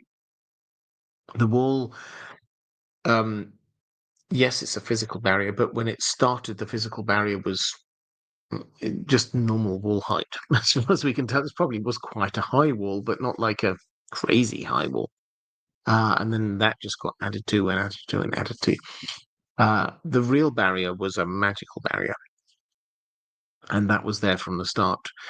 I think the same is there for Winterfell. I think that there is magical foundations to Winterfell crypts that, at the very least, because we've seen it, drags the spirits, souls, whatever they are, of Stark lords and kings down into the Winterfell crypts.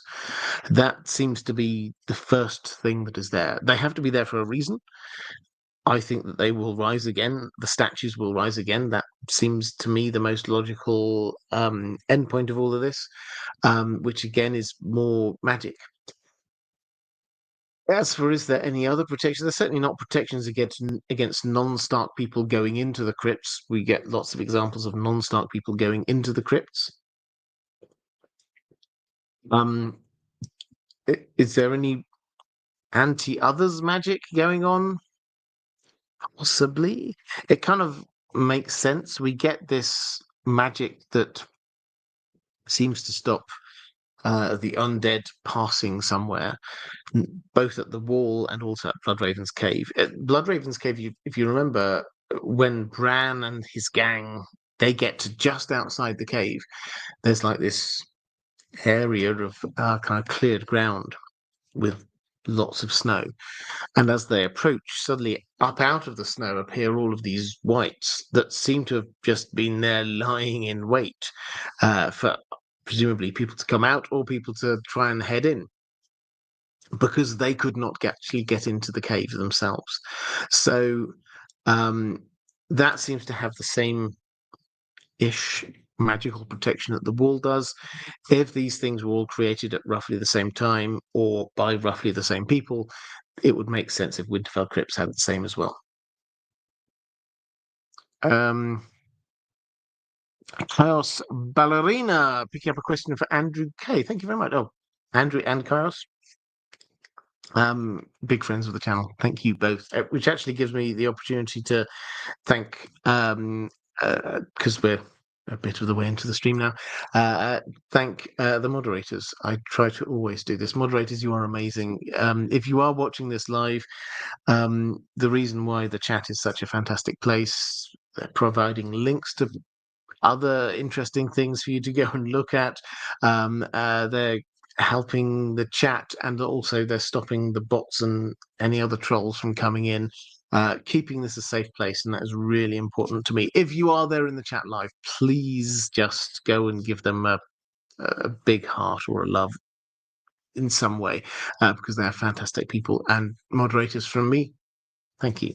Patrons also, thank you. I hugely appreciate your support. That's why I always try and prioritize questions from patrons here on these live streams, because without the support from my patrons, I can't do what I do. If you would like to support this channel, then the best way to do that is through Patreon. There is a link somewhere, probably down in the description.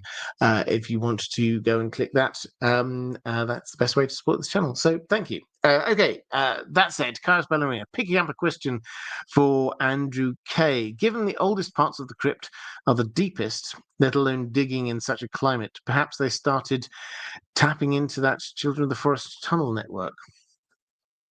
Possibly. So, I mean, our working assumption is there is a tunnel network deep under Westeros, that is a weirwood network. And this is because when you start looking, and I have to admit, when I did ages ago, I did the Traveller's Guide to Westeros, and I was looking at the different areas, and the amount of times I suddenly found myself saying, and underneath these hills or mountains, there's tunnels that extend who knows where, that people say that the children of the forest used to inhabit. The amount of places you think it's in the north, yes, okay, north of the wall, yes, okay, maybe a little bit in the Riverlands, but it was so much further than that. In the Rainwood, in the Cracklaw Point, in the Westerlands, these underground cave systems that apparently the Children of the Forest used to be in, they're all over the place. So the working assumption many of us have is that the Weirwood network is not just like random trees in random places. They're all connected, and they're connected through this kind of underground network. And for whatever we see happening on the surface of Winterfell, underneath, there's a whole other layer of things going on. And might they have been tapping with Winterfell crypts? Might they have been tapping into that Children of the Forest tunnel network? Yes, possibly. I mean, I will come to this in one of the next couple of videos on the subject, but if you rewind time all the way back, my kind of best estimate is that we had a weirwood tree placed where there were hot springs, and then the crypts were dug there. At which point there is some kind of foundational magic for House Stark and for Winterfell. So might they have dug somewhere where there were already cave systems? Maybe. But they were dug in such a way that none of the people who go down there seem to think, oh, this is a cave system thousands of years old. They think this is crypts that's been dug by Stark ancestors. That said, we've never seen the bottom layers. We've only ever seen the top layer of the crypts. We go down there, Ned Stark goes down there, Theon goes down there, Bran goes down. They only go to the top level, the most recent level. That they all acknowledge there's more levels deeper that go further, etc., but we don't see them, so we don't know what they're like. The top level seems definitely properly carved out, feels like a crypt. There are columns, there are statues, there are sepulchres. That it feels human-made rather than here's an ancient cavern. But who knows what the lower parts are? Pious Femme saying the dragon egg story seems like a tease, but what else could be almost physically calling Jon to go down there? So this is to do with the question, but to do with Jon's dreams. In a lot of Jon's chapters, stretching all the way back to book 1, he has dreams. In book 1, he talks to Sam about the fact he has a recurring dream about Winterfell crypts that we see sometimes later on, that he he's wandering around the crypts, or wandering around Winterfell, and he's drawn to the crypts, and he goes down to the crypts. Oh, pardon me. And as he's going down there, he says that he's always feeling that this isn't for him. And as he gets there in his dream, he sees the statues, and they're all saying, "No, this is not your place." But he knows that there's something there drawing him, something he has to discover, find. And so, what might it be? Well, I mean, I like to blame lots of things on Bloodraven, and my instinct is to say that he is planting this thought in Jon's head, and eventually we will get to the end of the dream where he goes down the stairs. He goes past all the statues, and he gets to the far end, and he reaches the statue of Lyanna Stark, and that's his mother. And that is the thing that is drawing him all the way through. Now, because he's going there in dreams, maybe he'll go there in reality in the future, but because he's going there in dreams, that does mean that there's the potential for Lyanna's statue to talk to him. What would it say? I think we'll have to find out. But George R. Martin has done this is a long, drawn out kind of subplot here. Jon's dreams are taking him down into the Winterfell crypts. He doesn't belong there, but there's some reason he has to go there. What is it? We've gone through 5 books now, and we've still not reached the end of it. So this can carry on for another book, maybe even 1.5 books before we actually reach the end of this one. So what is calling him to go down there? Some kind of understanding of who he is, which is connected to his mother's statue. Catherine Firsteth. Hi, Robert. I wondered if you could reflect a bit on the presence of the iron swords in the Winterfell crypts. Are they important? They are said to keep the vengeful souls of the dead Starks in place, and also, supposedly, the others don't like iron. Hodor picked up an old iron sword in the crypts and took it with him. Can there be a connection between iron and blood magic, in your opinion? Iron is literally a component of blood, and the others are said to hate hot blood. I'm not going in a clear direction here, but somehow iron, blood, magic, and the others might be speculated to be connected. Any thoughts? Yeah, I mean, I think you're thematically very much going in the right direction here. I don't think George R. Martin has tied all this together for us. What we do have, though, is a few other hints. We don't see that iron can damage the others. That we're looking for Valyrian steel, things like that, dragon glass.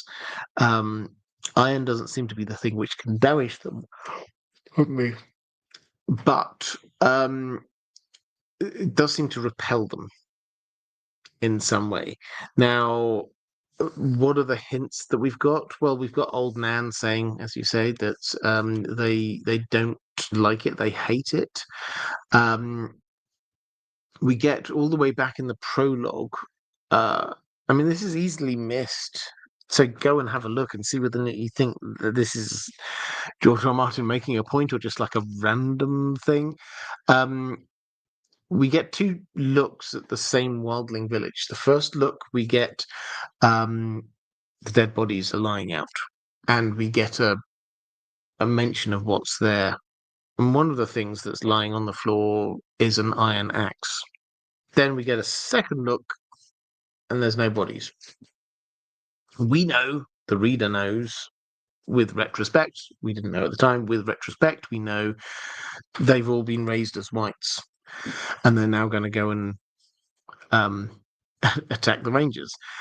But we do get a passing reference to the iron axe is still lying there on the floor. Now, is that because the whites don't want iron otherwise? Because they're like the others, it repels them in some way? Or is it simply that the whites, that they don't think for themselves, they just get up and start attacking with their hands and claws and things like that? They don't stop and look around and go, okay, what's the best weapon I can find here? We're not told. So have a look. Try and come to a conclusion yourself. I'd be interested in what you think. We also get the bodies in the uh, ice cells. Night's Watch. They're keeping a couple of bodies. Jon goes and has a look at them in his last chapter. He goes and has a look just to see, have they come back? Because they're trying to stop them coming back as whites, and they have iron shackles, we're told. So that seems to imply that the possibly it's not just the cold, but it's the iron which is stopping them. But also that perhaps the Night's Watch have got some kind of idea that maybe iron might help them out here. Then we also get the swords, iron swords across the laps of the Stark kings. Now, each of those, you can probably tell from the tone of my voice, is not. It's not categorical evidence. It's not the kind of thing where we go, oh, that's definitely a clue. They're each the kind of thing we go, oh, well, maybe that kind of like adds to the picture we've got going on here. And I think that was what George R. R. Martin was doing. I think he doesn't want iron to be. It's not the silver bullet in this. This isn't the way that you get rid of the others. Iron. Wow. If only we knew. The answer is Valyrian steel and dragonglass. That's how you kill the others. Iron seems to give them pause for thought in some way. It seems to repel them in some way. But that seems to be almost a little hat tip to the. I mean, lots of kind of folk tales of the undead. The iron does seem to be a weakness in some way. So I think that's what's going on here. I don't think this is George R. R. Martin saying this is the way you kill the others. I think it is him saying, okay, let's do a quick nod to the folklore on this. In the same way that he seems to have done one with can't cross running water. I don't think that's the end point to this, but I think it's definitely a thing which he's done.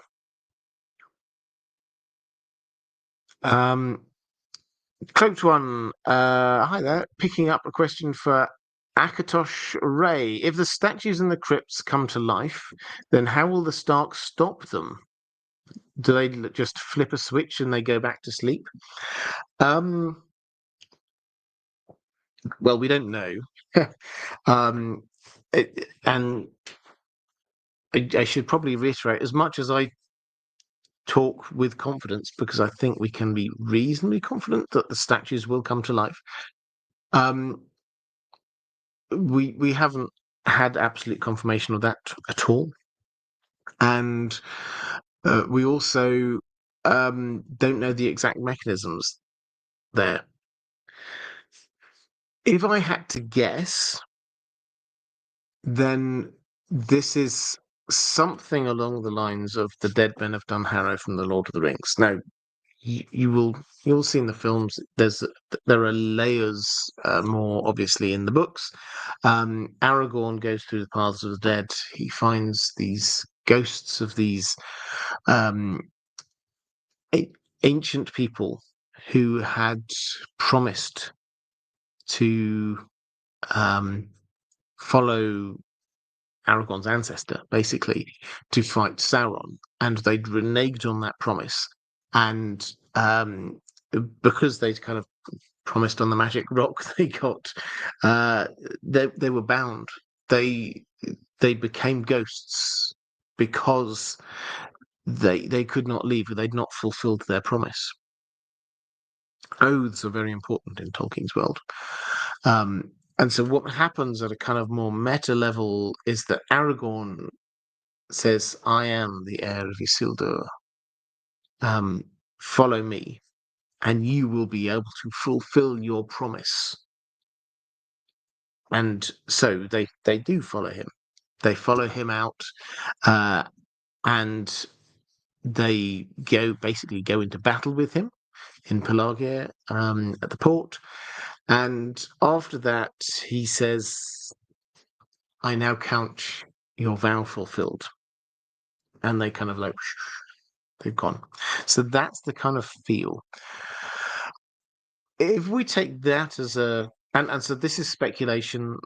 I don't think George R. Martin has spoken on this. I don't think that we've got anything else to go on here. I have got a video which I will be doing at some point, which will build on this and hopefully have a little bit more of kind of an evidential backbone to it. But if we take that as a principle, that the Starks are there because of something terrible that happened in their past, and that's what the magic is there for. That is how they and why they have accepted, or their ancestor, Bran the Builder, or someone else accepted the fact that the Starks, the Stark lords, every generation, the Stark kings, would be bound to Winterfell until they had done their duty.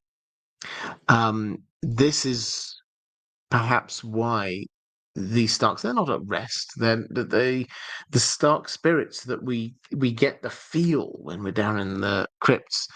It's not, oh, they've done good. They're now chilling and relaxing. Maybe they'll get called to action later, but till then they're just like having fun. No, that's not the idea. The idea is that they're bound there. They're bound there. We get told by the sword across the lap. Vengeful spirits, we're told. This is the fields that they're held there until they do something. And so my feel is that they head out, they do the thing that honor means that they have to do to fulfill, and at that point they go.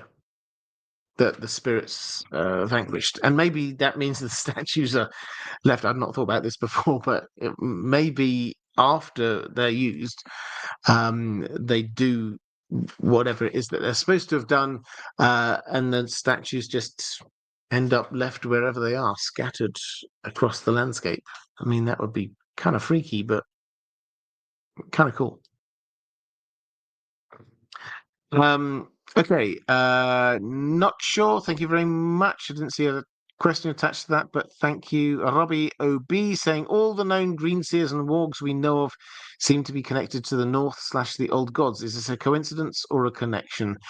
It's a connection.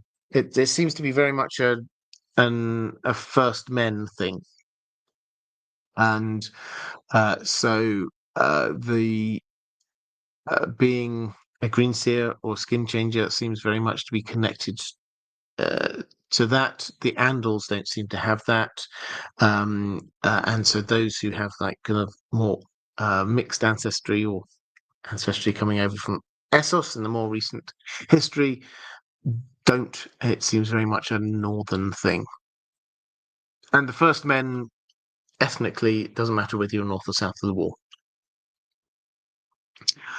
Alana Prestana Bravos. Hi, Robert. Hope you and Dan the dog are well. We are, thank you. Tinfoil. All the missing Valyrian seal swords are down there. Well, I like the idea. I did do a video about where the Valyrian steel swords are, and there's actually quite a lot of them that are missing.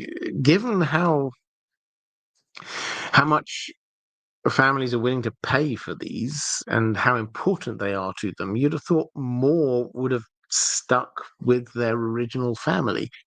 But no, the short answer. We get a lot more that have either changed hands over the years or have disappeared.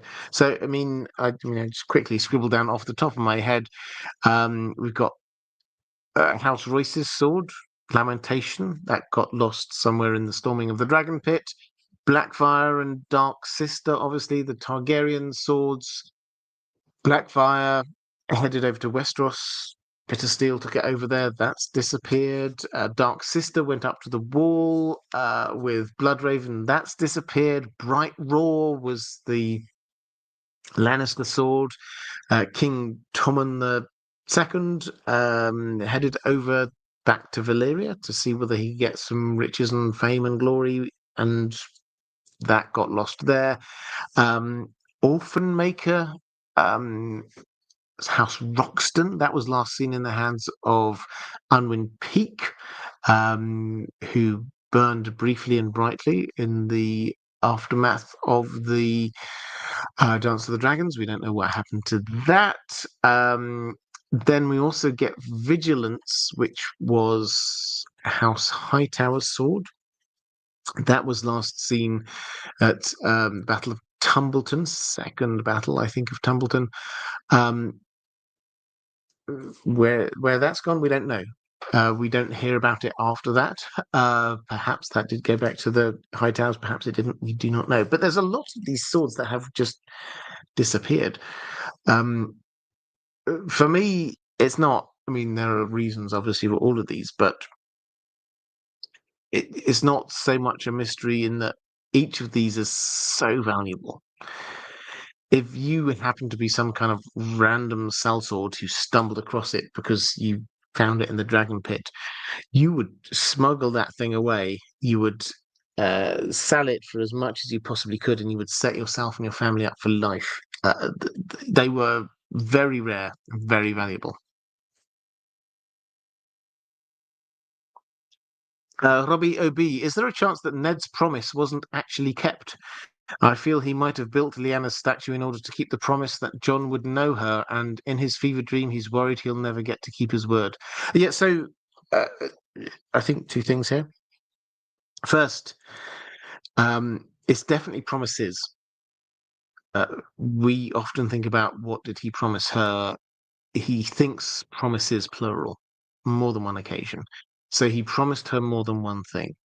But he also thinks of promises not kept. That's one of, in his last chapter, one of his sort of big, and they feel like regrets. He knows there's a good chance he might die. He's in the Black Cells, and this seems to be one of his big regrets, promises not kept. Now, presumably, one promise was to look after Jon, to keep him alive. Whether they went into the detail of, oh yeah, and I'll pretend he's my bastard son, probably not. But one promise is, yes, I'll take him. I won't tell anyone who he is. I will keep him alive. That seems to have been kept. What other promises might there have been? Maybe she said, promise me you'll take my bones back up to Winterfell. It's possible. It explains why he took hers up there and not anyone else's, back to their home families. Maybe there's a promise me when he gets older you'll tell him the truth.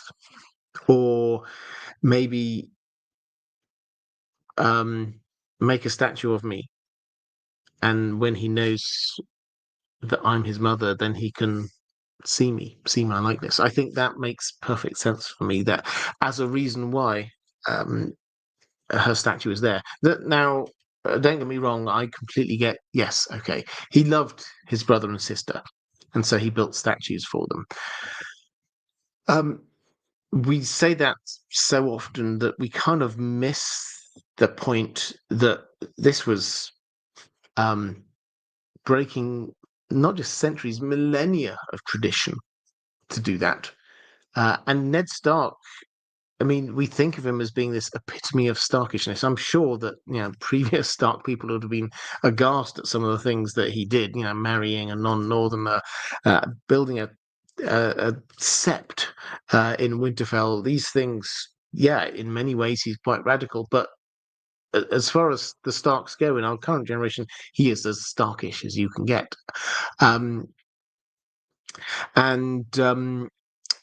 So if we're looking at the statues, he did one for his brother and one for his sister. They're not without precedent. There is, if you go back 2-3 generations, there is another Stark brother who performed great deeds and got rewarded with a statue. So it's not without precedent, but still, lots of people comment on it because it's weird. because it's odd. And that's why the statues, they're always like feeling they have to justify it because he loved his brother and sister so much. That's why it's like, okay, they feel they have to explain this, which seems to underline quite how um, tradition breaking this is. Now, my wonder is that Lyanna made him promise to make a statue of her. And his thought on reflection was, if I just go up there with her bones and have a statue of her, people are going to be going, what? So fixated on her? What's going on with Lyanna? Why is that so important? And he didn't want anyone thinking about Lyanna because then they might go, so what did happen down at the Tower of Joy? Um, and that might lead them to a few questions that he didn't want them to ask. And so he thought, in that case, I won't just have Lyanna as a statue, I'll have Brandon as well, my brother. And then nobody can think, they'll just think, oh, he's just making statues of all of his siblings. Yes, he's breaking tradition, but we understand that. So that's my kind of take. And you were asking, does this mean that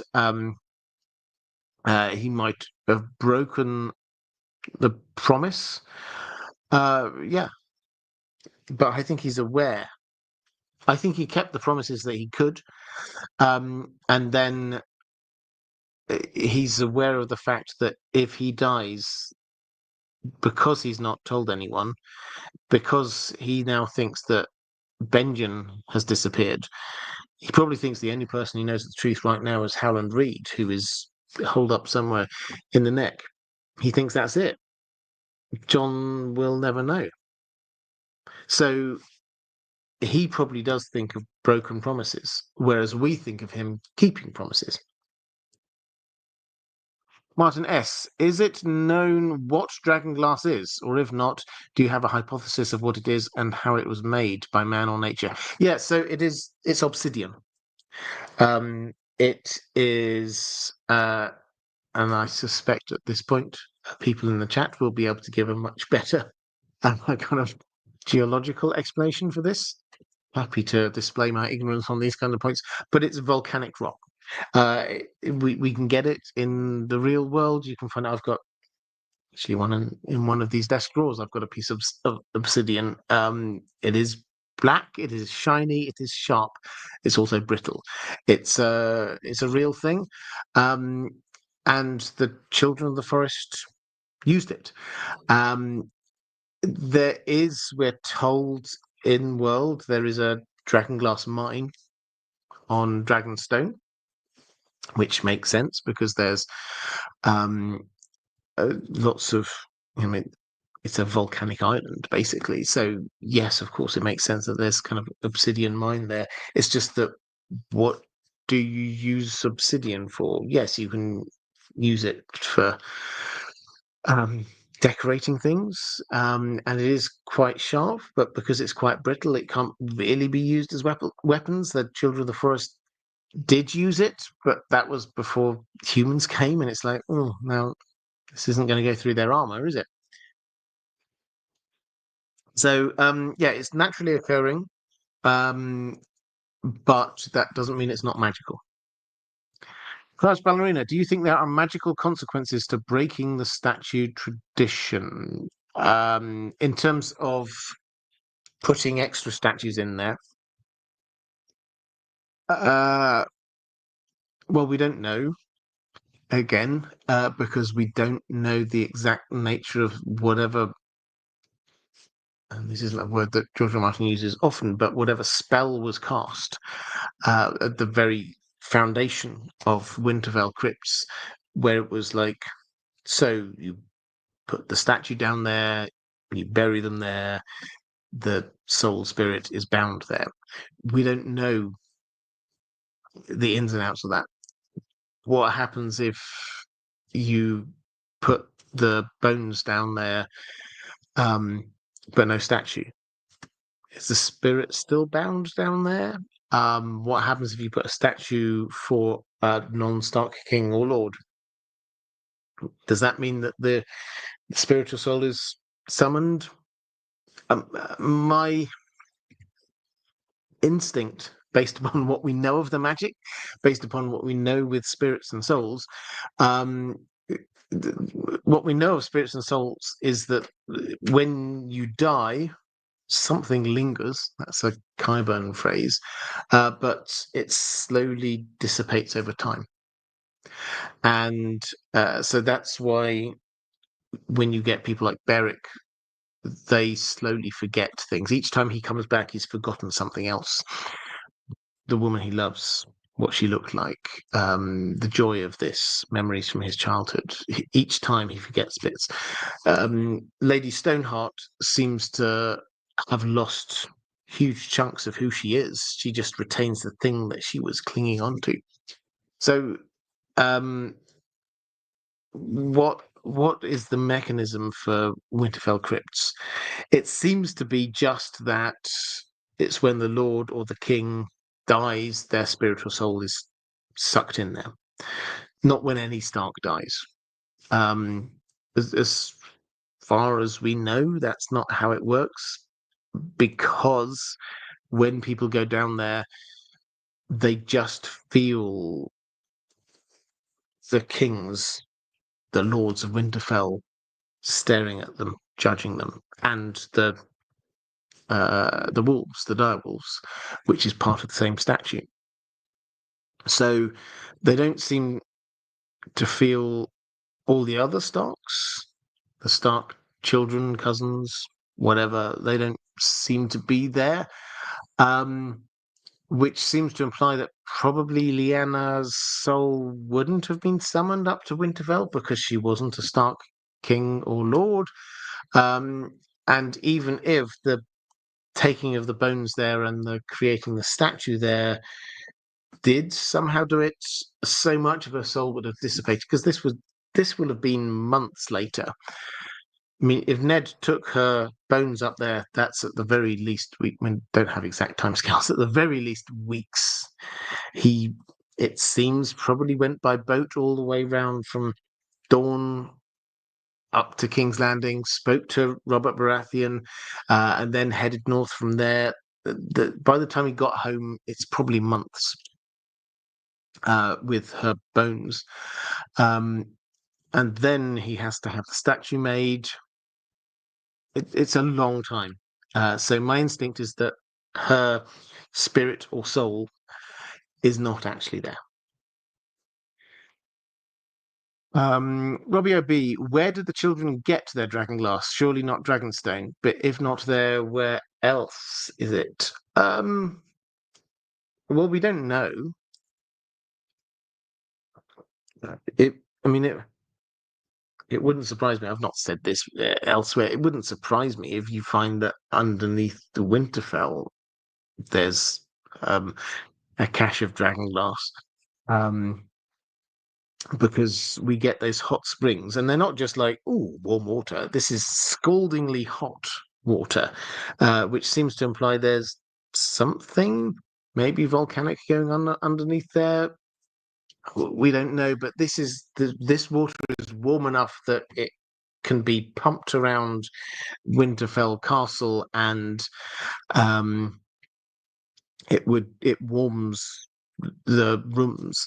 It's hot enough that when it bubbles to the surface, it's kind of steaming. It's that warm. This is really kind of hot water. So it wouldn't surprise me if it's down there. But when you say surely not Dragonstone, we don't know the history of Dragonstone before the Valyrians got there. Maybe that is indeed where they got all of their dragonglass from. I mean, I can't see a reason why not. It also kind of plays into. I mean, this is something I come back to quite a lot more than I thought I would when I first made the observation. It's an observation rather than a theory. But the observation is that if you look at the places that you might think from a Children of the Forest perspective would be really important if there's another long night, they're on islands. And you get the Isle of Faces, that seems to be in some way kind of like the hub of the Weirwood network. We get, where's the Dragonglass mine? Oh, that's on an island, Dragonstone. Where is Dawn, the Sword of the Morning? Oh, that's on an island, Starfall. Um, all of these things, they're on islands. We know that the others, we suspect that the others can't cross running water. So it kind of makes sense that maybe it was where they got all their Dragonglass from. Right, let's go to uh, Corvus Corax saying, "Good evening, Robert. Good evening to you too. What do you think is on the far side of the cave-in in the crypts? I fancy it is a pile of bones reanimated from the first long night that the Northerners were trying to keep at bay. I believe you favour missing statues. Do you still? If they are moving statues, does that mean the swords on their laps didn't work?" Um, so yeah, my working theory, if we take this as a starting point, that the point of the statues is that the Stark souls get trapped in the Winterfell crypts. I think personally, I think that is beyond doubt that the souls of the Stark kings, lords are trapped down in the Winterfell crypts. I think they are attached and associated to those statues. I think we therefore have to work out why. This is clearly some magic which was created in order to do that.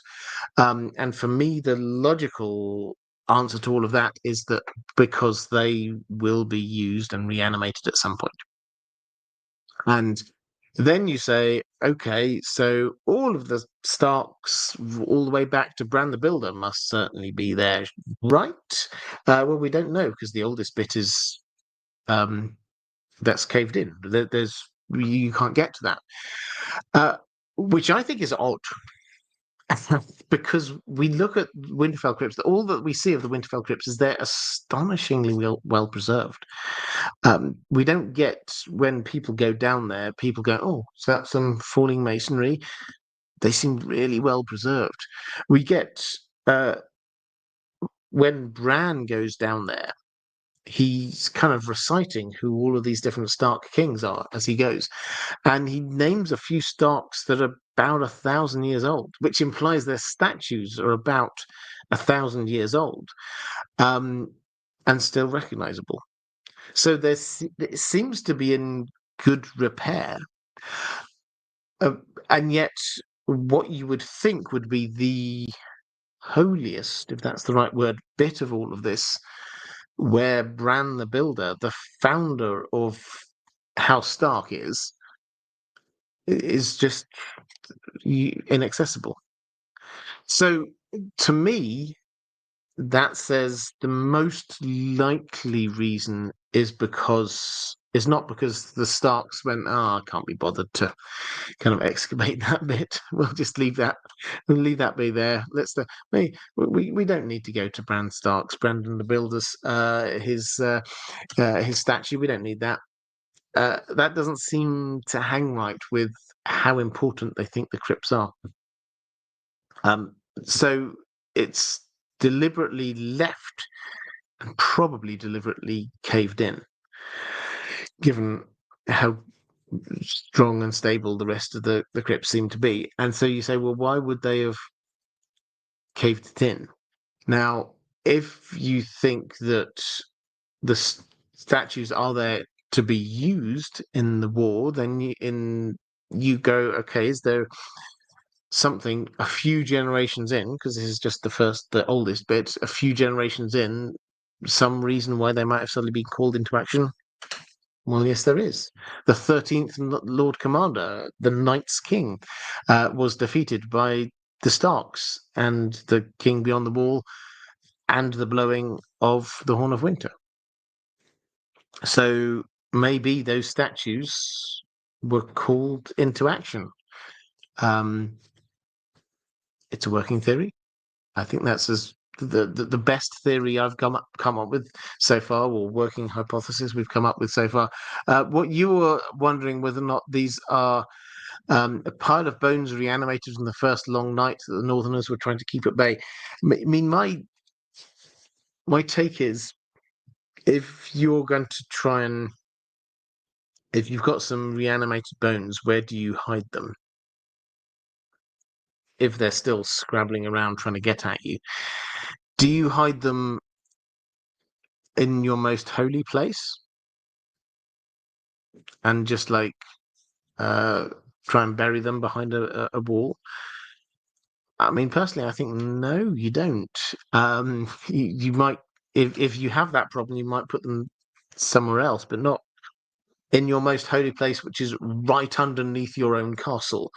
Knowing that they could scrabble their way, if you're leaving them hundreds, thousands of years and they're animated, they could scrabble their way through whatever rockfall you do, um, and then just come and get you. So I don't think that works for me. I'm very open to a better idea about why that area is cordoned off. But we have a potential use for the first few generations of Stark statues. We have the Horn of Winter, which was blown, that we know wakes giants from the earth, and this seems to be giants from the earth. And we know that the Night's King, who may well have been a Stark, all record of him was expunged, which ties in with the. So that's where his statue would have been. That's where his grave would have been. We'll just cut that off, and that the same time means that nobody can see. There are no statues there anywhere. That bit's gone. That's in the past. We'll start again. Um, Robbie OB, what do you think is the biggest Chekhov's gun in the Song of Ice and Fire? The statues, Dawn, one of the horns. They're the biggest. The one that George R. R. Martin talks about is the super pack of wolves. He talks about it as Chekhov's super pack of wolves, which is Nymeria Arya's direwolf. She released off into the wilds in the Riverlands, and over time has gathered this pack, which is at least 100 wolves strong, and we hear about them from time to time. Where they've attacked some Lannisters over here, they've attacked some Freys over there. They're clearly Nymeria is still connected to Arya. Arya dreams of being a direwolf, and George R. R. Martin talks about that as being the wolf super pack, Chekhov's wolf super pack. In terms of the biggest Chekhov's gun, I mean, I think you're right on all those things. We've got Dragonbinder, the horn has to be used now in some way. You you set up a horn that you're told can control dragons, and you get somebody who is over there and gets three people who say they're all going to blow this horn for him. The only clip to that is Victarion is, in George R. R. Martin's words, not mine, thick as a stump. And he has clearly not realized, first of all, that he is being used by Euron, and secondly, by the fact that he's got Moqorro there, who is the person who's been advising him on the use of this horn. And Moqorro has been sent by the hierarchy of the Church of R'hllor to go and help Dany because she's the savior of the world. And there is no way on this planet that he's just going to stand by and let somebody blow a horn that he thinks might take one of Dany's dragons away from her. So, yes, it's a Chekhov's horn, so to speak, but it will not necessarily do the thing that we're told it's going to do. As for the statues, Dawn, I think, yeah, Dawn, the sword is a Chekhov's gun, but I think the linguistic clues and other more sort of esoteric clues to its importance are still vague enough that the average reader won't be thinking, oh, I'm waiting to see what happens with that sword. It could, to the average reader, still just be a really cool sword that maybe it'll appear again. Who knows? I mean, more generically, as a story, it's the biggest thing which has to pay off. I mean, this is what Chekhov's gun's all about. Something that has to pay off later in the story. The biggest thing that has to pay off later in the story is Jon's parentage. It's right there from the very beginning.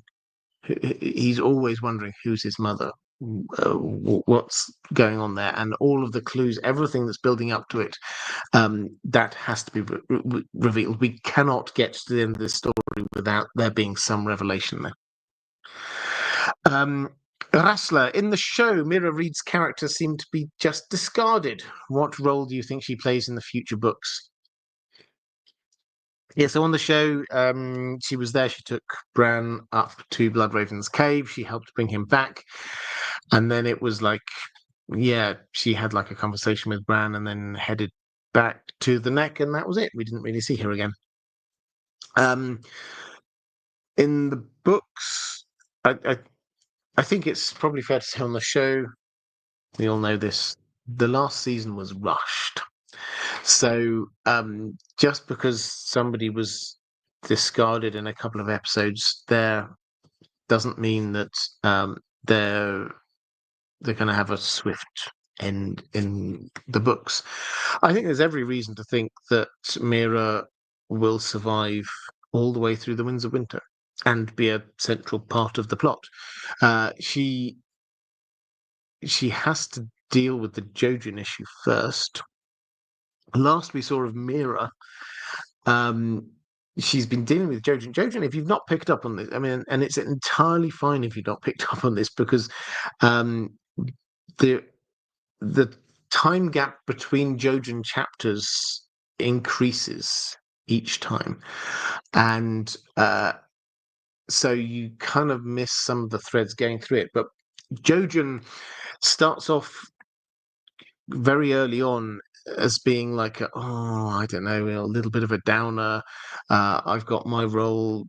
I think it's Old Nan who called him little grandfather because he's always just there giving out his wise words. And then the further north they get, when they're actually on their journey, then the more doleful he becomes. And he starts saying, I think 2 or 3 times, he says to Meera, "Don't worry, this isn't the day I die." And the clear implication is he knows the day he dies. And they get to Bloodraven's cave, and then he just seems to give up hope. And he sort of says, "That's it. My part is done. I've played my part now. There's nothing else." And then he kind of disappears. And Bran, by the way, up in Bloodraven's cave, is just like completely distracted, not really there, not caring so much. He spends some of his time with Bloodraven. They build him a little, again, details. He's got like this little weirwood throne sat next to Bloodraven, and they kind of like plump him in there. He's got all the weirwood tree around him, and they put a little rug across his legs just to keep him nice and warm. And then Bloodraven's kind of training him up. And when he's not being trained about how to do the tree magic, it's like Bloodraven's there going, "Oh no, you can skin change into those birds," and so he does that. Sometimes he skin change into some birds, sometimes into Summer, sometimes into Hodor, going off and exploring the caves.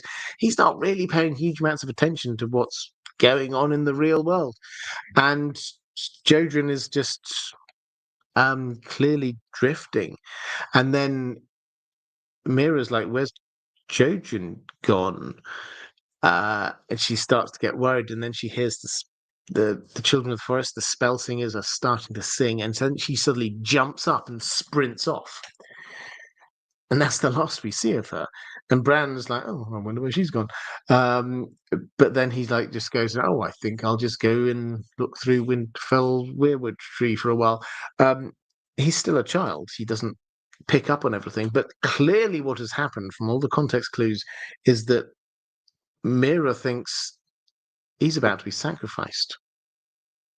And she races off to try and see what's happened. Then we get like a slight break, and Bran's there. He gets given this weirwood paste. And he wonders absentmindedly, oh, I wonder where Meera has gone. You're not seen joking for a while either. Have this taste. Looks a little bit veiny. But so clearly she's got to deal with what happens to her brother first. And rather gruesomely, probably that's what Bran is eating with the weirwood taste, at least the weirwood paste, at least partly. But we've got several chapters. The Winds of Winter, at the very least, we're going to have a chapter of he's doing a little bit more exploring and learning, but then something goes wrong. He has to escape. And then Meera, because we know Hodor is going to happen, the Hodor moment, George R. Martin has confirmed it. It's not going to be exactly the same as on the show, but the Hodor moment will happen. So it's just her, and she will be the person who brings Bran back. And in terms of timing, wouldn't surprise me if we get Bran arriving back at Winterfell, say at the end of the Winds of Winter, and that's his arc, bringing him back to Winterfell. And so she's then survived to the last book. And what happens to her then? I mean, I think your guess is as good as mine. I don't think she's just going to be sort of banished. But if she does go back to the Neck, it would be to reintroduce Howland Reed to the plot. Howland Reed is the character that George R. R. Martin has specifically said, I've not introduced him because he knows too much. So he will come into the story, and he will come into the story one way or the other. It's possible that he will come to the story by Meera going to him. Bran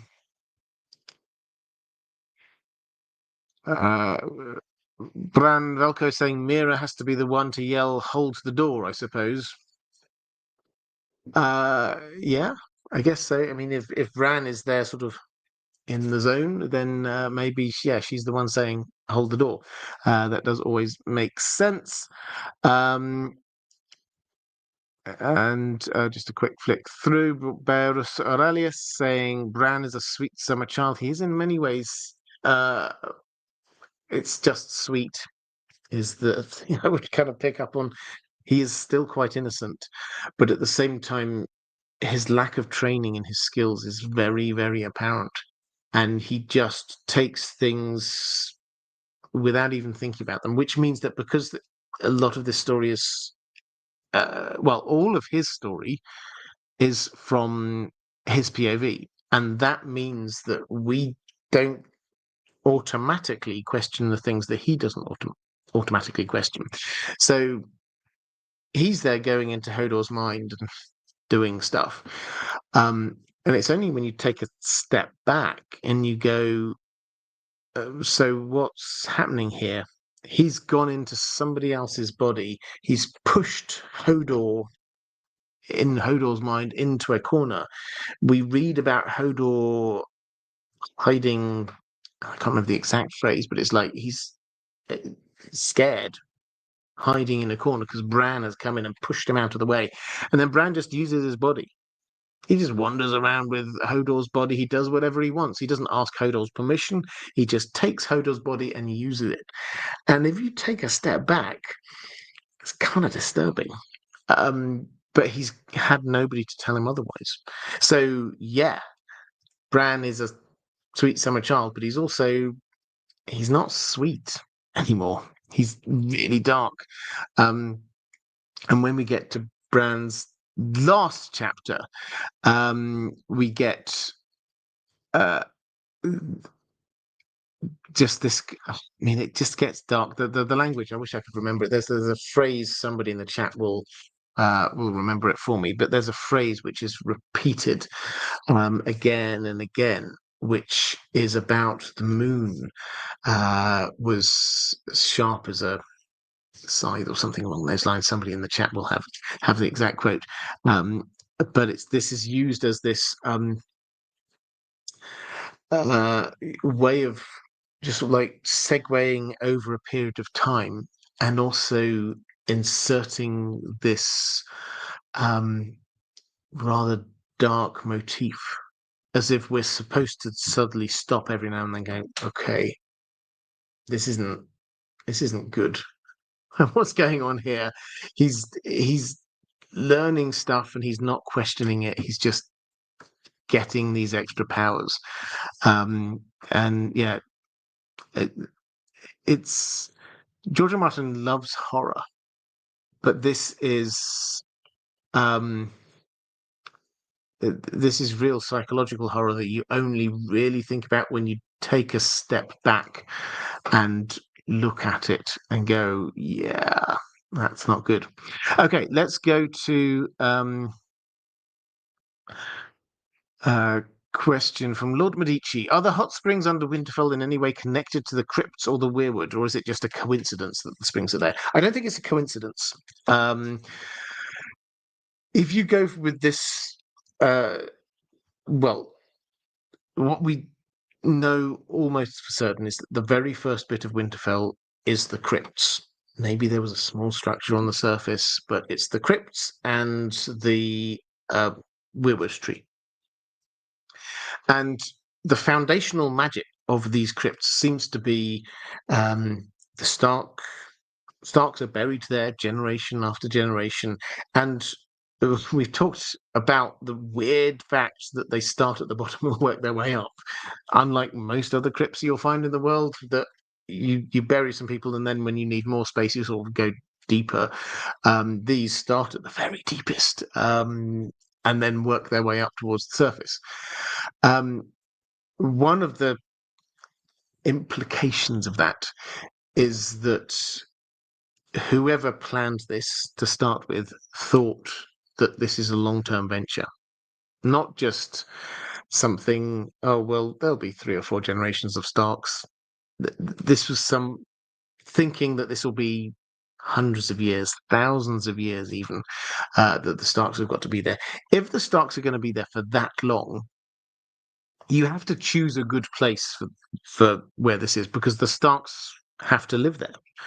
The Starks have to live above ground. Well, they're buried below ground. And so if you're in the north, even if you're not going to get another long night, then in the near future, then it gets cold. And you need to be able to survive the cold, dark winters. And so where do you pick? If you can pick, where do you go where the hot springs are? So I don't think that this is a coincidence.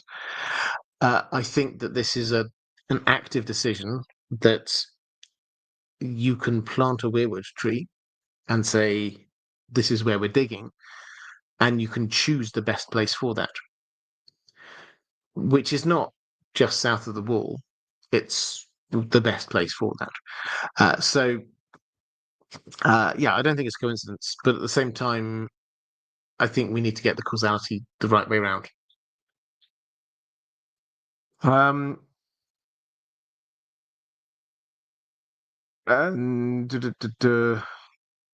Someone, Derry's read it before, saying an interesting point is that the ground of Winterfell was never leveled for building. The deliberate lack of disturbing the earth and the crypt is important. Yeah, so the point I usually emphasize, which is the point that the Maesters emphasized, which is that this wasn't, oh, well, we'll build a massive castle all in one go. We're not going to level the ground and do that. This grew over time, bit by bit. Oh, we've got a small area here. Now we'll tag on another bit, and then we'll tag on another bit.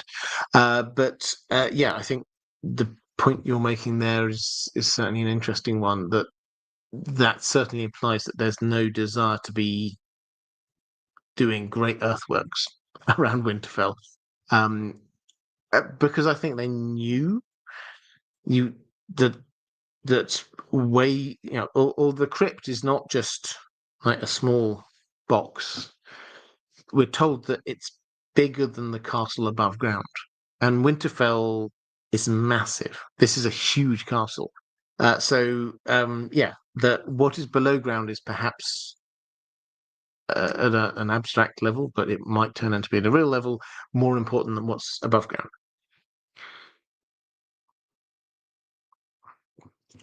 Right. Let's go to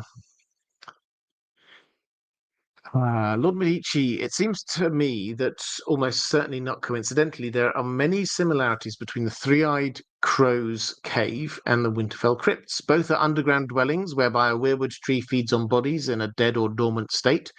Dead in Winterfell and dormant in the Three-Eyed Crow's cave, and they seem to be two centers of gravity within the weirwood network. Is there any other place in Westeros that could be said to match the description? I would venture to say that the Isle of Faces has something similar, but of course we can't know that for a fact. Is there any places that we factually know of? Well, this is an interesting one, and before I answer that specific question, you do pick on what I think is a really interesting point, which is that when you look at, say, Bloodraven's cave, we call it Bloodraven's cave. He just arrived there. That was pre-existing before him. He just happens to be the latest person to get there. Then the weirwood roots are everywhere. There's actually, it's not just one. On the TV show, they made it, and it looked cool. A weirwood tree on the top. There's a whole cluster of them in the book above there, and the roots down in the cave system, they're all over the place. Bran, when he's exploring through Hodor, he sort of sees lots of what he is pretty sure are old children of the forest who, like Bloodraven, just kind of being locked into place by these roots, and just sort of like have been sucked up into the weirwood network. Compare that to Winterfell. You have just the one weirwood tree, but still the roots, it's massive, and the roots presumably go everywhere down, and yet they don't seem to be breaking into the crypt. It's just maybe, I mean, we're not told the exact which way the crypt's pointing, quite how deep they are. We're not told the exact way that root structures of weirwood trees work. We don't know any of these details, but it does just kind of give you pause for thought that it's almost as if the weirwood tree roots are deliberately not going into the bit where the Winterfell crypts are. Maybe they're just like going around it. Maybe the roots are kind of forming an outer shell, as it were, protecting the Winterfell crypts. This isn't basically, we don't see them at all. That's the only thing that we do know, and it instinctively feels that we should at least see some roots, but we don't. It seems intentional. But anyway, you were asking about, are there other underground dwellings that are like that? Weirwood network above, or weirwood tree above, and then an area below where perhaps the dead are. I think you're right that it kind of makes sense that the Isle of Faces would be quite similar to that. Attaching yourself to the weirwood network does this kind of weirwood throne idea. It crops up a lot. There is a weirwood throne in the Eyrie, even. Most notably, we get the Hollow Hill, where the Brotherhood without Banners is based, and Beric Dondarrion is seated in what we're told is a weirwood throne of roots. It's not one where a weirwood tree has been chopped down and they've carved out a throne.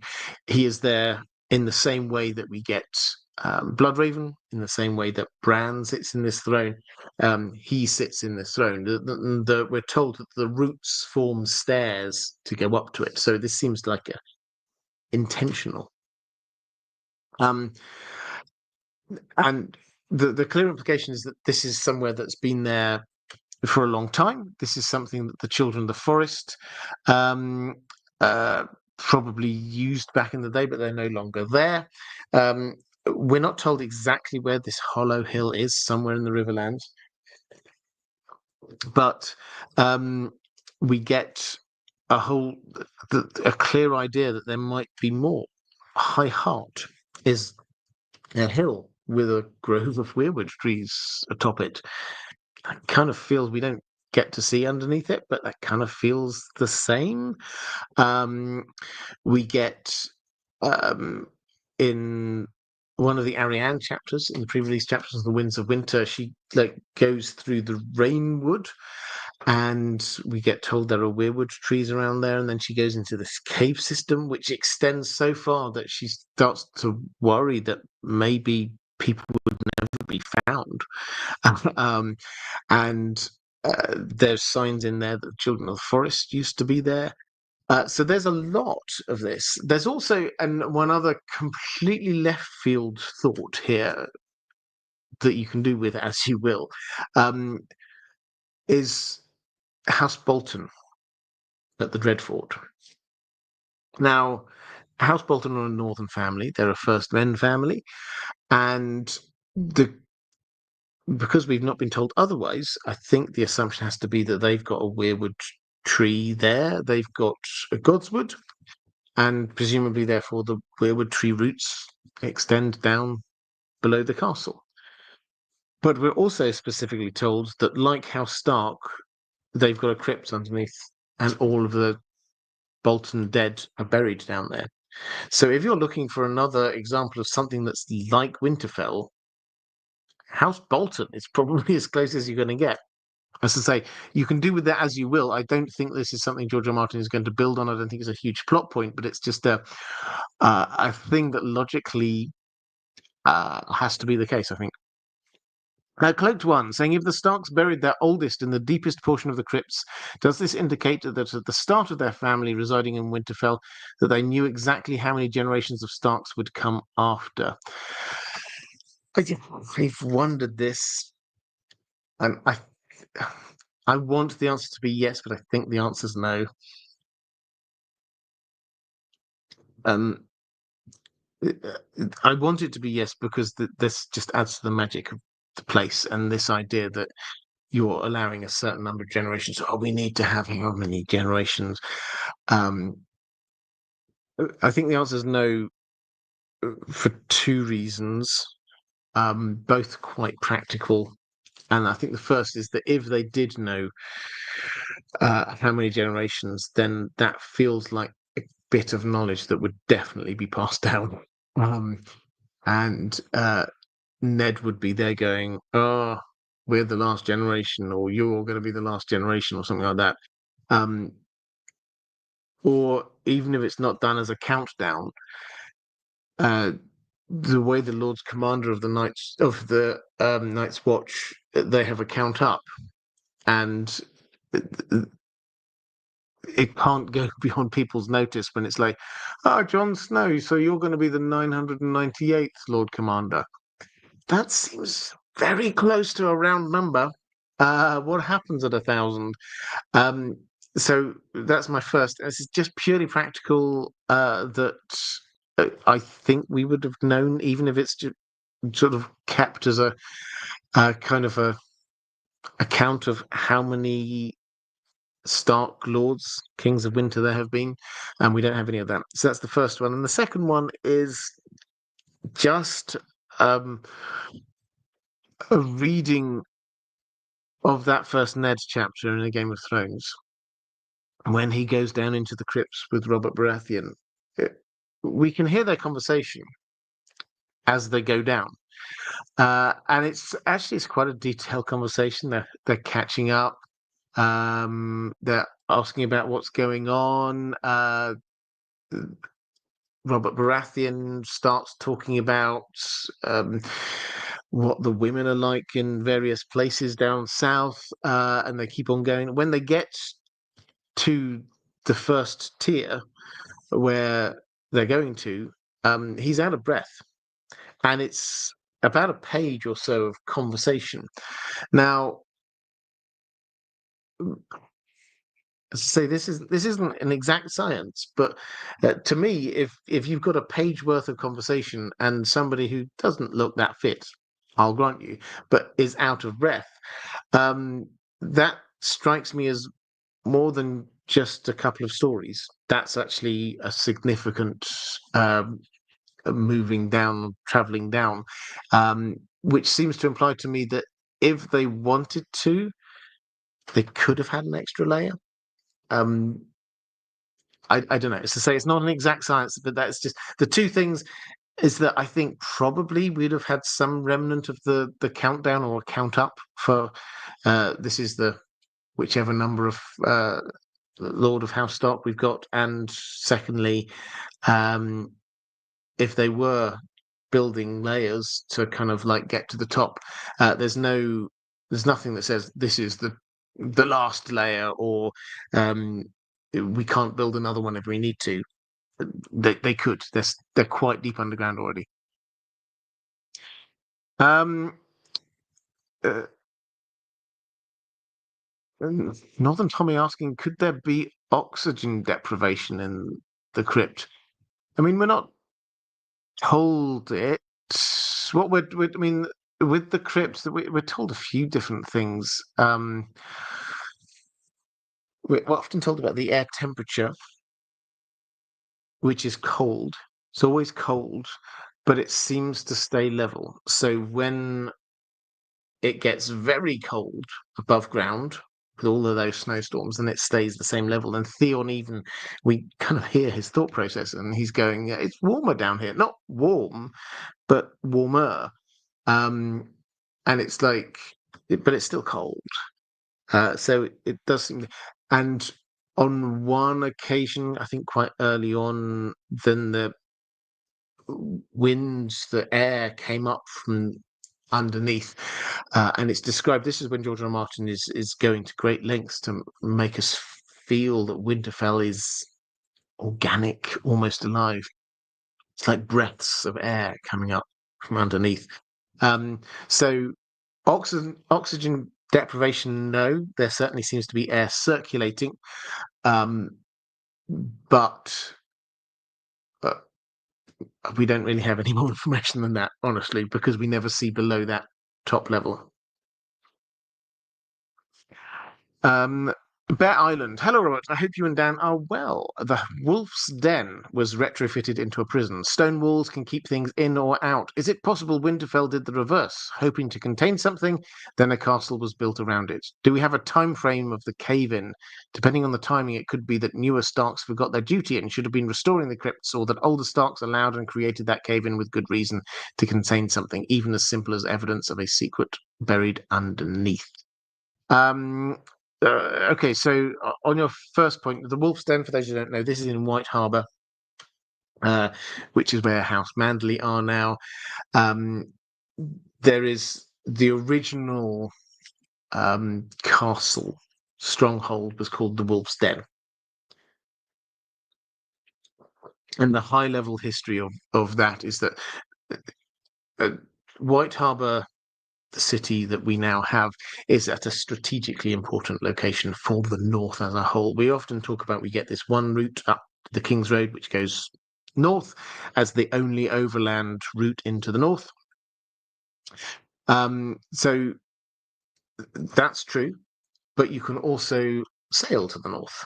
The thing is that the shoreline of the north is quite rocky. It's quite hard to get in there. If you want a deep water port, the only real one that we know of is what becomes White Harbour.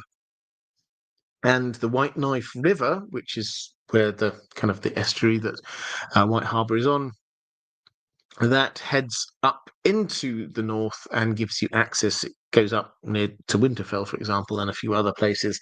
So that's the other key access point to the north. And the Starks knew this, and they tried for a long time to put in place some guardians who could be there looking after that mouth to the river. And eventually they gave it to House Manderley, who had been chucked out of the south. Basically, they were down in the Reach, and they then found themselves homeless, and so House Stark gave them a new place and said, "Look, you can, if you swear fealty, you can stay there, and you can build your own city.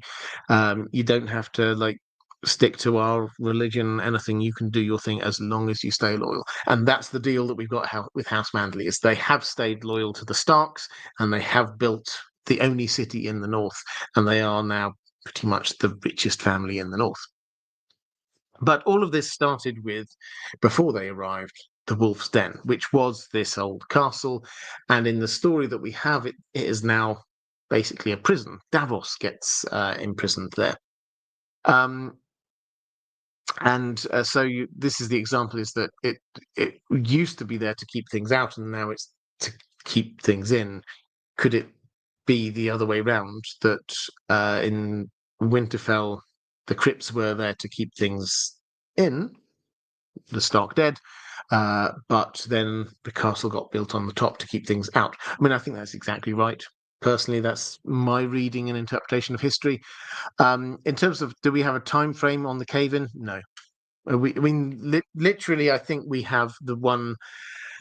Happy to be contradicted. I think we just have the one reference to this, which is Theon, who, when he's talking to Barbary Dustin, says, "Oh, there's more layers than this. I've not been down there. I hear that the furthest and deepest, you can't get access," and that's it. But Barbary Dustin isn't as interested in that. She wants to go to the bit where Brandon Stark is, for various reasons. But that kind of throwaway comment, I think, is all we have. So, do we have a timeline? No. In the interest of sort of balance, there certainly is a part of the Stark spirit that kind of lets things go. We get the old keep, the first keep, which is a ruin right in the center of Winterfell, and they've not tried to do anything to that. So me saying, "Oh, they must definitely repair the crypts, because why wouldn't you?" There are other bits of the castle that they haven't repaired over the years.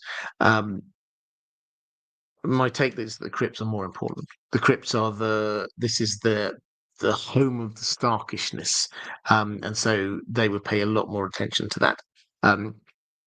So you're saying it could be that newer Starks forgot their duty and it should have been restoring, and older Starks allowed it and created the cave-in.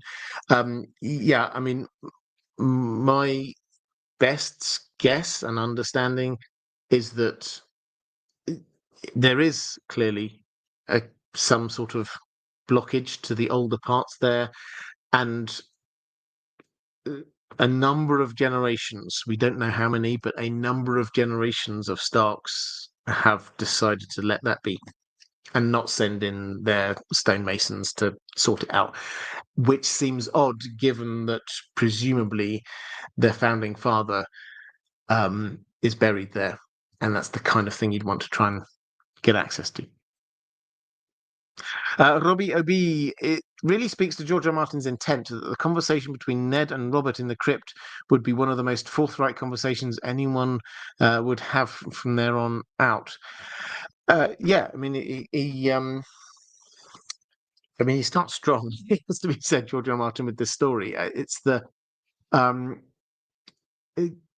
It's one of those things. It's almost as if you could, that bit of the story, it's almost one of those things that you could take as an example of writing, working on so many different levels. What you should do, ABC, as a writer, is that you get a conversation between two characters, which is telling you about their relationship, the relationship between those two characters. It's telling us a bit about the background to the plot, and also the very reason why they're there is telling us about the characters of those two people, their history. Um, but it's not just like a let me give you an info dump. We're seeing things, we're learning about this world as we're going through it, and we're learning about the crypts and how Ned views his own role vis-a-vis Stark history. We get so many layers to this as we're going through.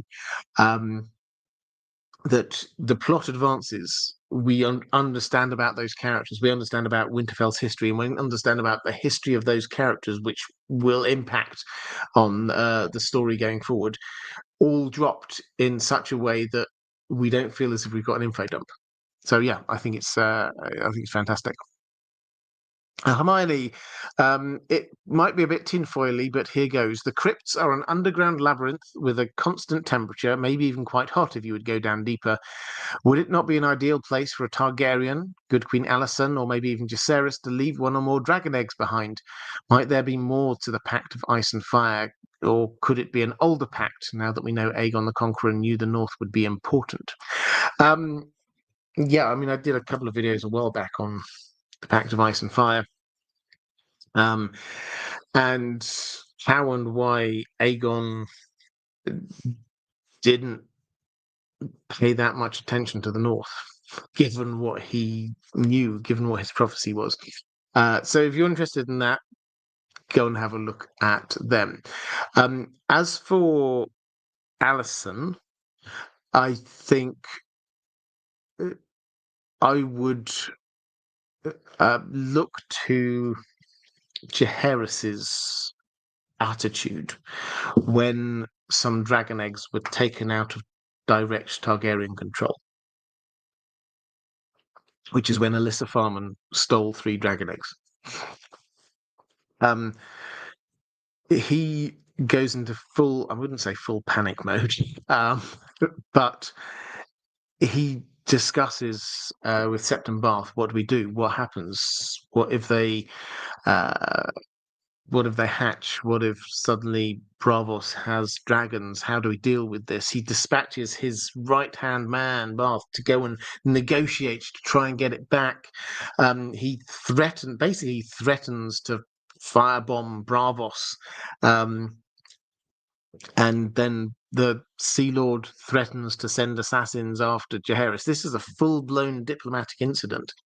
Um, that Jaehaerys is only sort of talked out of by this idea that we'll keep an eye on the matter, and if it looks like they might be getting dragons, then we'll go all out. In the meantime, we'll allow him to cancel all of our debt, and we'll accept it. But Jaehaerys takes this really seriously. He thinks this is one of the big threats to Targaryen rule, not just in Westeros, but their role in the wider world. Pardon me. So, in the light of that, do we think it's likely that his queen and co-ruler, if she found herself in Winterfell and then her dragon had some eggs, that she would go, I think I'll just leave them here with the Starks, and then that's it. They'll be okay there. That doesn't seem right. She would have told Jaehaerys. Jaehaerys would have thought this was incredibly serious and important and got the dragon eggs back. And probably more likely, she would never have, for one moment, have considered doing it in the first place. So I don't think that seems right. Jacaerys, when Jacaerys went up there, just at the beginning of the Dance of Dragons, then there were rumors. That's in Fire and Blood. Rumors from Mushroom. Mushroom wasn't there. Mushroom doesn't know, but rumors that maybe some dragon eggs were put and left in Winterfell crypts. Again, I'd kind of query how the logic behind it. Jace was very aware of the importance of dragons and dragon eggs, and the idea of just kind of like dropping a few dragon eggs with the Starks, it might kind of work. That spoilers for House of the Dragon, he dies quite soon, so maybe he did it and didn't get a chance to tell anyone. But then the Starks will presumably have known, and there's at no point any kind of hint of, oh yeah, we've got some dragon eggs. We don't hear it in anything in the rest of Fire and Blood. We don't hear about it at all in The Song of Ice and Fire. Yeah, once were dragon eggs down here. We get nothing. So there's no context clues that that's the case at all. Yes, I agree theoretically that if you had to store them somewhere, near hot springs does make some sense, but the idea that the Targaryens would just randomly left some dragon eggs that might hatch into dragons somewhere, which is way beyond reach, doesn't really make sense. So yeah, that's the kind of the take that they did. If you remember in a little bit later in the dance, then some eggs went to the Vale, but that was under the protection of a member of wider House Targaryen. So no, I don't think they're going to be dropping. Personally, I don't think they're going to be dropping eggs off in other places. Ranabem Mitra saying, I wanted to thank you for the Killer Brimbor video. You're very welcome. That I don't know when that went out, Monday maybe. In my opinion, one of your best scripts, and the ending almost brought me to tears. How he differs from Fëanor. Well, that means a lot. Thank you. Killer Brimbor. If you're a Tolkien fan, Lord of the Rings fan, Killer Brimbor, I think, is a fantastic character, and it's a character that we don't. Slight digression away from A Song of Ice and Fire. We'll come back in just a second. But Celebrimbor as a character, Tolkien deliberately set him up, I think, as a kind of an opposite to Fëanor. And you don't, when you first read through the story, I think the takeaway is, oh, he was taken in by Sauron. What a loser. But I think it's when you get repeated reads that then you start going, actually, this guy was trying to do something good here. And he's placed in opposition to his grandfather, Fëanor, who made the Silmarils. And then when he got duped by the big baddie Morgoth, and he lost his 3 Silmarils, he then set the world afire, trying to recover them because nobody else but him and his family were allowed them.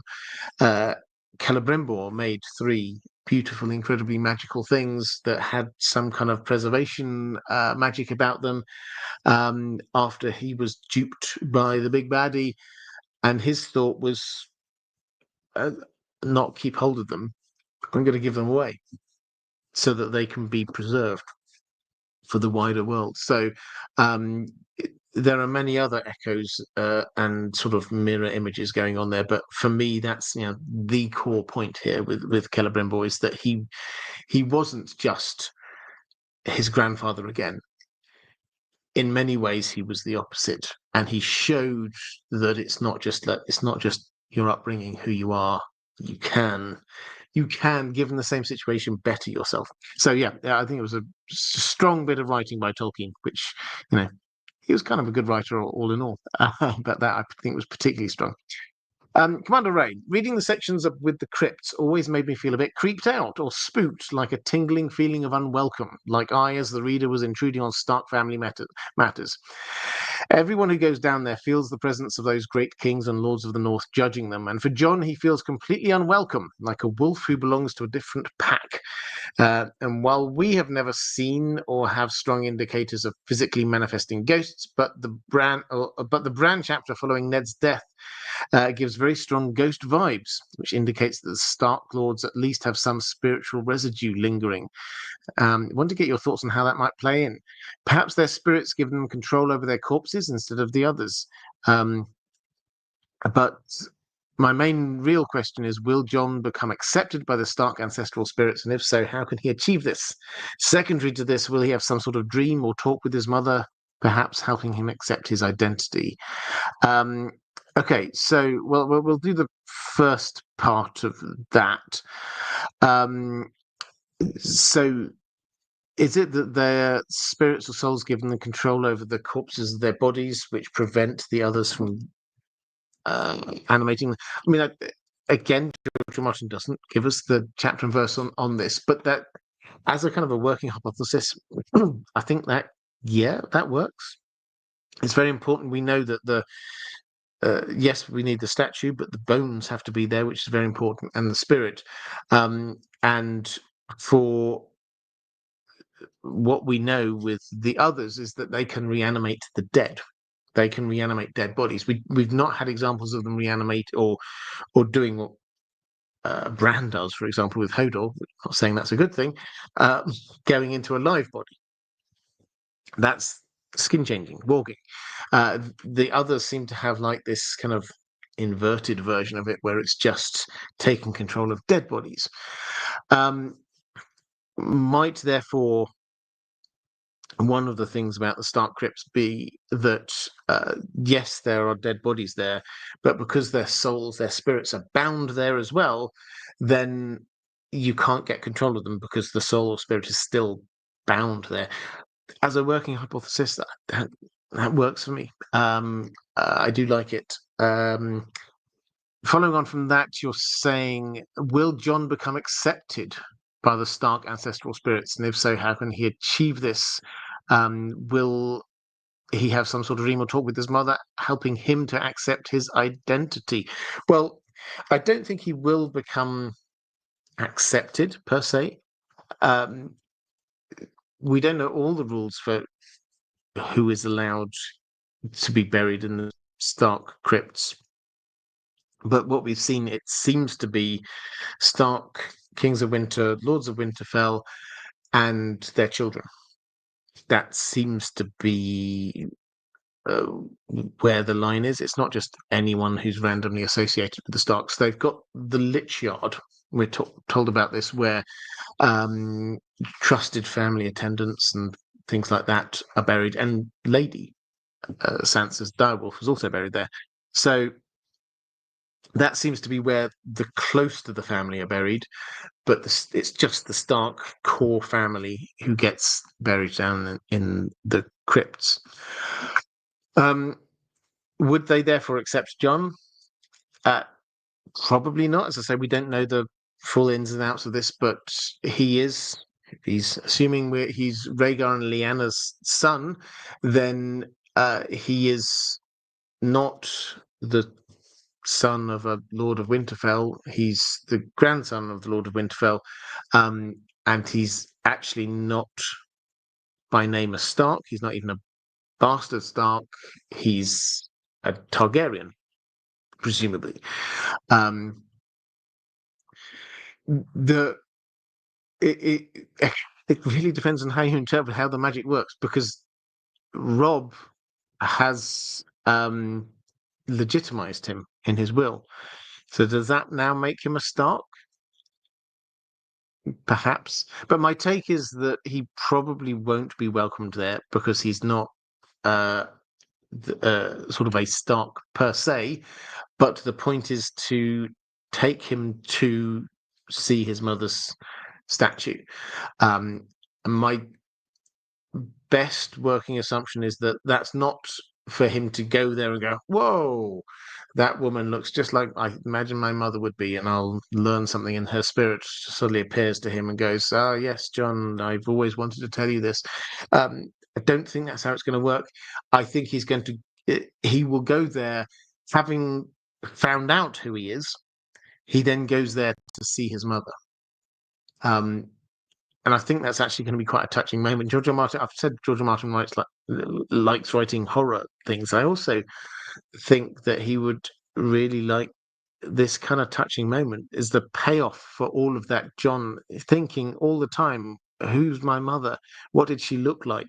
And then finally he gets an actual chance to see what his mother looks like. It should be quite a touching moment. Andrew Biederman saying they didn't make it to the crypts, but Ned's bones were intended to go there. You've previously hypothesized that they're in the neck with the Crannogmen. The bones weren't being carried in one person's knapsack that could just disappear, but as an entourage of silent sisters with guards with them. Is it really possible that they've all just decided to hang out in the swamps all this time and no one has come out to tell the tale? Yeah, I think so. I mean, when you say, is it really possible? I think that is. I haven't double check the timing on this, but I think it's less than a year. And um, from their perspective, they heading north. They got sent north. This group sent north, go to Winterfell to the crypts to put Ned's bones there. They get to nearly the north, and let's work on the assumption that I'm right and what happens, that they get stopped. A Crannog man emerges from the neck and says, don't go north, because if you go north then you'll come to Moat Cailin, and Moat Cailin's been taken over by the Ironborn. We'll look after you, follow me. And so they do. They head off, they go to Deepwater Greywater Watch, and when they're there, they discover Winterfell's fallen. Winterfell is now being held by the Boltons. So where are you going to go with Ned's bones? Okay, I don't know. Should we stay here for a moment? And then perhaps, and I've got a video on this, which is in the works somewhere, perhaps Hollis Mollen, who was the captain of the guard, who was taking the bones up, perhaps he heads all the way up to Winterfell to see what's going on. He's very single-minded. He's very matter-of-fact. He's going to do his job. He wants to carry on. So maybe he leaves the Silent Sisters there and he heads up himself to see what's happening in Winterfell. That's entirely possible. But if you've been commissioned to go to take the bones to Ned Stark's bones to Winterfell, and you're told, well, you can't go up the King's Road. We can't smuggle you out north, outside of the King's Road, because Barbary Dustin's keeping an eye out for them there. Even if you got past that and you got to Winterfell, then you couldn't put them in the crypts because the Boltons are there right now. What are you going to do? I mean, staying there seems like the safest place, actually. You're in the middle of a civil war and no one finds the House Reed.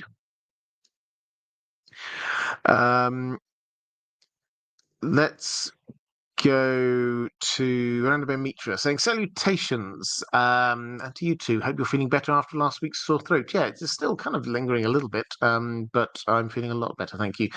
The Winterfell crypts and the Weirwood tree seem to be paralleled a lot with Bloodraven's cave. Is it possible that we might therefore be able to meet old greenseers stuck behind the caved-in section of the crypts, similar to how Bran sees old decrepit greenseers under Bloodraven's cave? Yeah, I mean, possibly, but I don't think we've had any hint that that's the case. So yeah, I mean, I wish I had more I can add on that one. It's what's behind the cave-in. I think we've got a reasonable idea, but I don't think we've got much more than that. If they're behind the we call it a cave-in. We don't know if that actually was a cave-in, but if they're there, then they're a very, very long way down. So, although we're not told with Bloodraven's cave, I think the implication is they're not that far down, because there are lots of roots, and the roots quite deep. Rabbi Mitra saying Jon and Theon get a semblance of not being welcome in the crypts when they see the statues. I wonder, why did Ned get that same feeling when he took Robert to the crypts? He's a Stark and of the bloodline which is tied to the crypts. Is it because he took Robert there and Robert is not a Stark? I think we need to not confuse the feeling that Jon and Theon both get, which is, this is not my place. and therefore they feel like the Starks are staring at them and judging them because they don't belong there. And we shouldn't confuse that with what Ned has, is he never thinks this is not my place. Um, in fact, he defends to Robert Baratheon, who's like saying, "Oh, she should have been buried in the sunshine on a hilltop," and Ned saying, "No, she's a Stark. This is her place." The clear implication is that this is his place, but he still feels judged by the statues. He still feels judged by his ancestors. That's not because his ancestors are there going, "You do not belong here."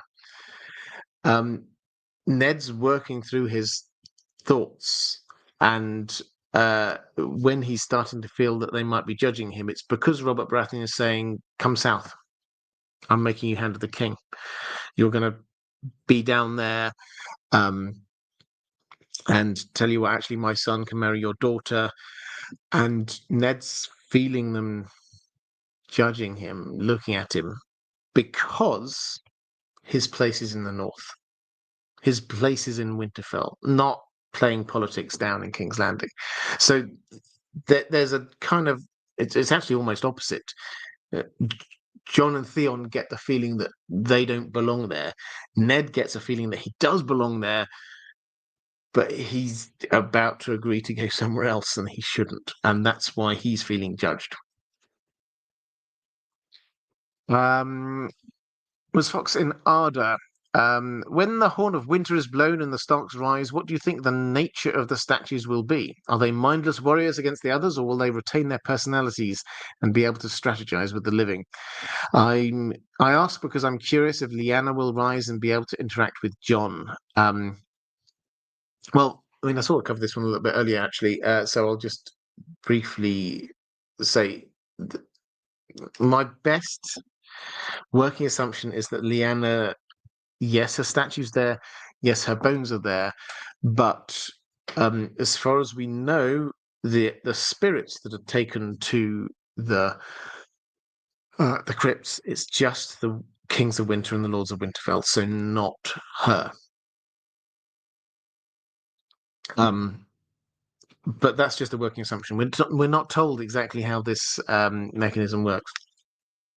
In terms of uh, the statues that are fully operational, then when they've got a statue, they've got a soul, they've got bones, they've got it stored, whatever it is that they need in order to work. Um, my instinct is that they will be those Starks back. Now, they might be in a very limited sense. They might not be exactly their full personalities from before, but they are trapped in Winterfell crypts. So Ned, for example, when he died, his spirit went in there and he was bound to Winterfell crypts. So he will, I mean, if he gets a statue in his bones, etc., etc., etc., he would therefore rise as a statue. This is again my working assumption as him. Now, does that mean that the statues will be able to speak? I don't know. I don't know. But the amount of other bits of we can call it foreshadowing or whatever you want to in the wider story of statues moving, statues speaking. It's there if you want it. You get the stone men over in Essos. You get Lady Stoneheart. You get legends of the Titan of Bravos moving. The legends of statues moving. Even we get the dragon statues will come to life. The amount of mentions of statues coming to life in some way is huge in this story. And Miss Foxinard saying, if the goal is to fight the others, why only bury the Stark lords? It seems like any Stark would be helpful, particularly the men in this society, question mark. What is the role of birthright in this situation? Well, this will be what I'm exploring in my next video in that series. My working thought, and I've not finished this, so check out the video when it comes, out is that there must be, you're right, there must be a reason why this family, not other families, this family is sentenced to this in some way, because that's what it feels like. It feels like each Stark king or lord, after they die, they're bound here. And they don't seem happy about it. They're not singing and dancing. When people go down there, even Ned, who's like as at home there as anyone else is, he's not there sort of having this kind of a theoretical chinwag with all of his ancestors there. Oh, this is great. There's no kind of ancestor worship. They seem quite grumpy, these ancestors who are down there. It seems like they're not happy. The legends talk about their vengeful spirits. It feels like they're held in there almost against their will. Why is it? Why is it that the Starks are this one family are condemned to this? Is it something like the dead men of Dunharrow in the Lord of the Rings? Is it something that a Stark did way back in time, and the penalty, the penance for this is that his descendants have to get caught up here as part of this defense mechanism for humanity? That kind of feels right to me. And that also explains why you would say it's just the king, just the Lord. It's not anyone else, because the moment you say it's anyone, all of your children and their children and their children, then suddenly it expands out to a whole load of people who've got literally nothing, no connection to the Starks. They just happen to be, oh yeah, my great great great grandfather was a Stark. I haven't been. I'm a Riswell and have been for 3 generations. So you get rid of all of that. You're just the Starks. The head of the Starks each time is the person. So that's the way it strikes me that it seems most logical. What they might have done, I will leave that one to the video. Okay, got a couple of questions. Oh, actually, I've got a couple of questions in the chat. Reflective Rambling, picking up a question, thank you very much, for Berus Aurelius. Is it possible that Lady Stoneheart has the bones? Has Ned Stark's bones? I mean, it's possible. We don't know where they are. But they went north from Riverrun, up the King's Road. As far as she's aware, they were heading up the King's Road. They got to somewhere around the neck. For Lady Stoneheart to have them, then what presumably would have had to happen is that that party got turned around. They realized they couldn't pass through the neck, so they headed back down south. And from there, they then worked. If you look at a map, I've not got a map up, but if you look at a map, then you say, okay, the other way is by boat. And how do you do that? Well, maybe you have to go all the way down to try and work your way across to the Vale, get a fishing boat, the same way that Ned Stark crossed the Bight at the start of Robert's Rebellion. Or maybe you go the other way. Maybe you try and make your way over to Seaguard, House Mallister. If that's the case, then yeah, I could imagine maybe they could get intercepted by the Brotherhood without banners. But you think, as somebody a little bit earlier said, this isn't just like a couple of people with some bones in their backpack. This is a proper procession with silent sisters and an honor guard. We've not heard about that. And that's the mysterious thing. We've not heard about it, where it is, what could have happened. If they turned around and come back, you'd have thought somebody might have heard. And they will have been as aware that they can't go north because that's where enemies are. If they go south, they're going back towards the Twins, which is where House Frey are. none of this looks good for them. The most likely is that they go into the neck, where there actually are allies there. And Samantha Drake, it says Arya and Bran both have a spot in the crypts. Do Stark women have the option of being buried there instead of with their husband's family? We're not told. But I think the implication from that is yes. I think it's, from what we can see, it's the children of the Stark Lord can be buried there. Now, obviously, they may decide that they don't want to. There's no implication that there was any problem with Lyanna being taken back there as a daughter of the Stark Lord. It was the statue that was the issue. It's not her bones being buried there. In fact, Ned seemed very strong. This is her place to be buried here. So certainly unmarried Stark women could. And Lyanna, did she marry Rhaegar? It's possible.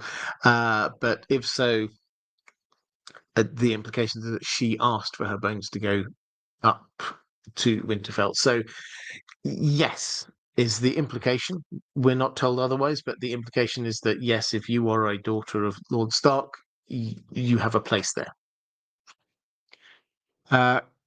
And it should probably be pointed out that most of the time, the Starks married in the north. And so it's like, I'm going to go back to where the kings are. So it's not like Rhaegar and Lyanna. Then Lyanna could be seen to be marrying up in some way. We're going from the Lord's Paramount of the North to, oh, I'm now marrying into the royal family of the whole Seven Kingdoms. Most of the time, it's going a notch down. You would marry one of the other families in the north, which is obviously a notch down from the Starks. So having the honor of going back to be with the Starks is actually an honor. Cast Ballerina, if the Halls of Manrock line points to Lady's soul being in the crypts, why don't the other direwolves feel Grey Wind? Because his body isn't there? Because Robb is also dead and their souls are combined. Okay, so the Halls of Manrock. This is when we get, I think it's Jon via Ghost, and Ghost is, it could be via Summer, I can't remember, is thinking about his packmates, the others in the Stark direwolves, and does this kind of like thought about where the others are, and then there's this thought of Lady being in, I can't remember that it says buried in, but Halls of Manrock. Does that mean in the crypts? I don't think it necessarily does. The way that wolves understand things is very different to humans. But being buried in the Lich Yard, which is where we're told that Lady is buried, could be seen as being in Walls of Manrock, being the castle. It's inside lots and lots of walls of Manrock. So I don't personally think that necessarily means that Halls of Manrock, ladies in the crypts. I mean, halls, you could argue yes, but yeah, I don't know. Why don't they feel Grey Wind? I think you're right that it's because Grey Wind and Robb are both dead, whereas Lady is not. Rassler, do you think Varamir Sixskins could have walked into Hodor whilst he failed with Thistle, or whilst he failed with Thistle, it would seem her mind was possibly stronger than Hodor's. Yes, for those who don't know, so this is the prologue to A Dance with Dragons, and we get Varamir Sixskins, who we meet briefly beforehand. He is a skin changer. He's called Sixskins because he's got multiple animals that he walks into, skin changes into. At the end of it, he's dying. The prologue is him dying, basically, and he's thinking back to his life. And one of the things he was taught was that the end of your life, you can live what's called a second life in your skin changed animal. You can go and for most people, obviously, this is quite straightforward. They've just got one animal, and so you just go in there, and then you just slowly, over time, you get subsumed within that animal. That's what he's been taught. He, however, obviously, he's got a choice. He's got lots of different animals. So where does he go? And then he kind of gets this thought, well, I'd quite like to be a human. Why don't I skin change into Thistle, who is this young wildling woman who um, is looking after him. Yeah, she seems all right, Thistle. But he's there lying, dying, and he decides he wants to try and go into her when he dies. So he kind of like pushes his spirit there, tries to get into her, and she fights him off, basically. And she struggles so hard. She even bites her tongue off. She's struggling so hard. And then he has to go off and he ends up in one of his wolves. Question is, could he have gone into Hodor if because Hodor is not going to fight? I think the implication is yes. Hodor probably, we don't know. Maybe it's just with Bran that he doesn't fight, but it's like Hodor probably would sort of hide in a corner and cower in a corner of his brain while Varamir went in there. So, yeah, quite possibly. Again, it's not. I mean, the more you think about Hodor's situation, the more you do kind of feel sorry for him. But yeah, it's one of the things that um, Bloodraven says is, if you go into somewhere where somebody's already been, basically, then it's easier. And he's talking about the crows that the or the birds that basically all of them around there have had children of the forest in there already. So that's a good point. Good way for you to start, Bran. There's already been someone in there, so go in, fly, jump into a bird, and Bran does indeed do that. He finds it easier because it's already had an owner, so to speak. Last question from Rabbi Mitra, which is a Lord of the Rings question, actually. So we'll do that one. If you've got any more questions, now is the time to drop them into the chat. But let's go with this one. Orlando Mitra, in your video about Morgoth's ring, you explained how his idea of making Arda Mard reduced Morgoth's power to the point where he could still be challenged by Fingolfin. But considering the parameters of Indeep Geek's list of legends of Middle-earth, isn't Fingolfin a bona fide legend? He challenged Feanor, led the Noldor across the Helcaraxe, fought Morgoth, and even got help from Thorondor. Isn't Fingolfin qualified for a video on your legendary playlist? Also the same for Huan the Hound. So yeah, absolutely. Huan the Hound, yeah, absolute legend. For those who don't know, my Lord of the Rings videos, I occasionally do Legends of Middle-earth, a character who is a legend in Middle-earth, that perhaps not just like the characters we know in the Third Age, trying to dig deep into somewhere. Fingolfin, yes, absolutely, he would count as a legend of Middle-earth, and probably his greatest moment where he fought Morgoth. Morgoth is the original big baddie of Tolkien's world. He's not just at a level with kind of Sauron, one of the Maiar.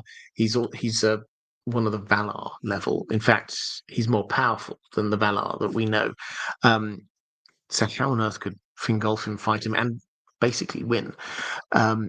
The answer is that Morgoth had diminished himself. The way that Sauron, he pours himself into the creation of that One Ring, so that the One Ring, he has poured himself into that One Ring. That diminishes him without his ring. Morgoth did the same kind of thing. This is where Sauron got his idea from. He did the same kind of thing, not to a ring, but to the whole planet, the whole Earth. He poured himself into it, and this ties in with Tolkien. For Tolkien, this is a very religious work. Kind of ties in with this idea of this fallen world. It's all Arda, Mard, Mared. It's slightly broken. It's never going to be perfect, because that's what he did, and that meant that he was deliberately weakened to the level where someone like Fingolfin could take him on one-on-one in combat. That's not to diminish what Fingolfin did. He is an amazing character, and yes, I will do a Legends of Middle-earth video about him at some point. Andrew Case saying, does feel like we're due a Tolkien live stream again soon. Feels like it's been a minute. Yeah, absolutely. A couple of people have said that. We will do another Tolkien live stream a couple of weeks' time, something like that. Next week we'll do the second half, the pre-recorded live stream, the second half of the Tinfoil Theories one, which I'm really looking forward to dropping on you, and I will try and make sure that I can be in the chat for some of that. Okay, let's have a quick flick through the chat. Lots of love for Huan the dog. Huan, if you don't know this bit of Tolkien, Huan the dog is amazing. He appears in the Silmarillion, saves the day. He is the best boy in the world. Quick flick through the chat. Do I think True Yellow Darts? Do I think Dunk and/or Egg will visit the crypts when they visit Winterfell? I mean, it's a really interesting question. Probably, but it is noticeable that when George R. R. Martin, in his latest blog post, I think it's still his latest blog post, I haven't seen anything since then, he was talking about Dunk and Egg, and he said nice things about he's seen the TV show. He's seen all episodes of the TV show, the first 4, I think, in final versions, then rough cuts of the last 2. And he said that he really liked it. And he said what he said before is that he really must get, when he's finished The Winds of Winter, then he must get on with writing some more Dunk and Egg. He doesn't want the TV show to overtake him. Insert your own commentary there, because he said the very same thing, obviously, with The Winds of Winter when Game of Thrones was out. But we take him at his word. This is his intention. And what he said, though, was we have to get to the village hero, which was, I wouldn't say it was a surprise, but where we left off with Dunk and Egg, they were heading north to go to Winterfell and possibly even the Wall. And we know that George R. R. Martin has half written a Dunk and Egg story, which had the working title, The She-Wolves of Winterfell. And so everyone, broadly speaking, was assuming that would be the next one to come out. You'd just go pick up where he was at, finish that one. He has before mentioned this village hero set in the Riverlands. It probably a Bracken versus Blackwood storyline. So the idea that he's going to that one next maybe implies that the Winterfell story, whatever stopped him first time around, he still hasn't figured out how to get past it. So he's gone on to a different story, which apparently he has mapped out already. He just hasn't written it yet. So that shouldn't take too long. So maybe they do go to Winterfell crypts, but probably not in the next story that we see. Okay, right. And with that, I think I will start drawing this one to a close. So a couple of quick thank yous. Patrons, thank you.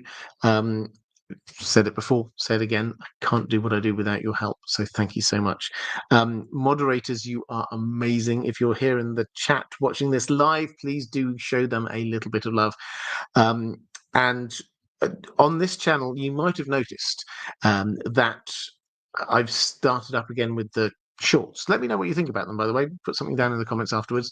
I quite enjoy doing them, just like a minute long, quick snippets of thoughts about different things. So I'm probably going to keep that up for a while. Let me know what you think, as well as keeping these main live streams, but that way we might get content most days, which would be good. Over on the main channel, then what have we got coming up? Oh yeah, the next one on Friday. What is west of Westeros?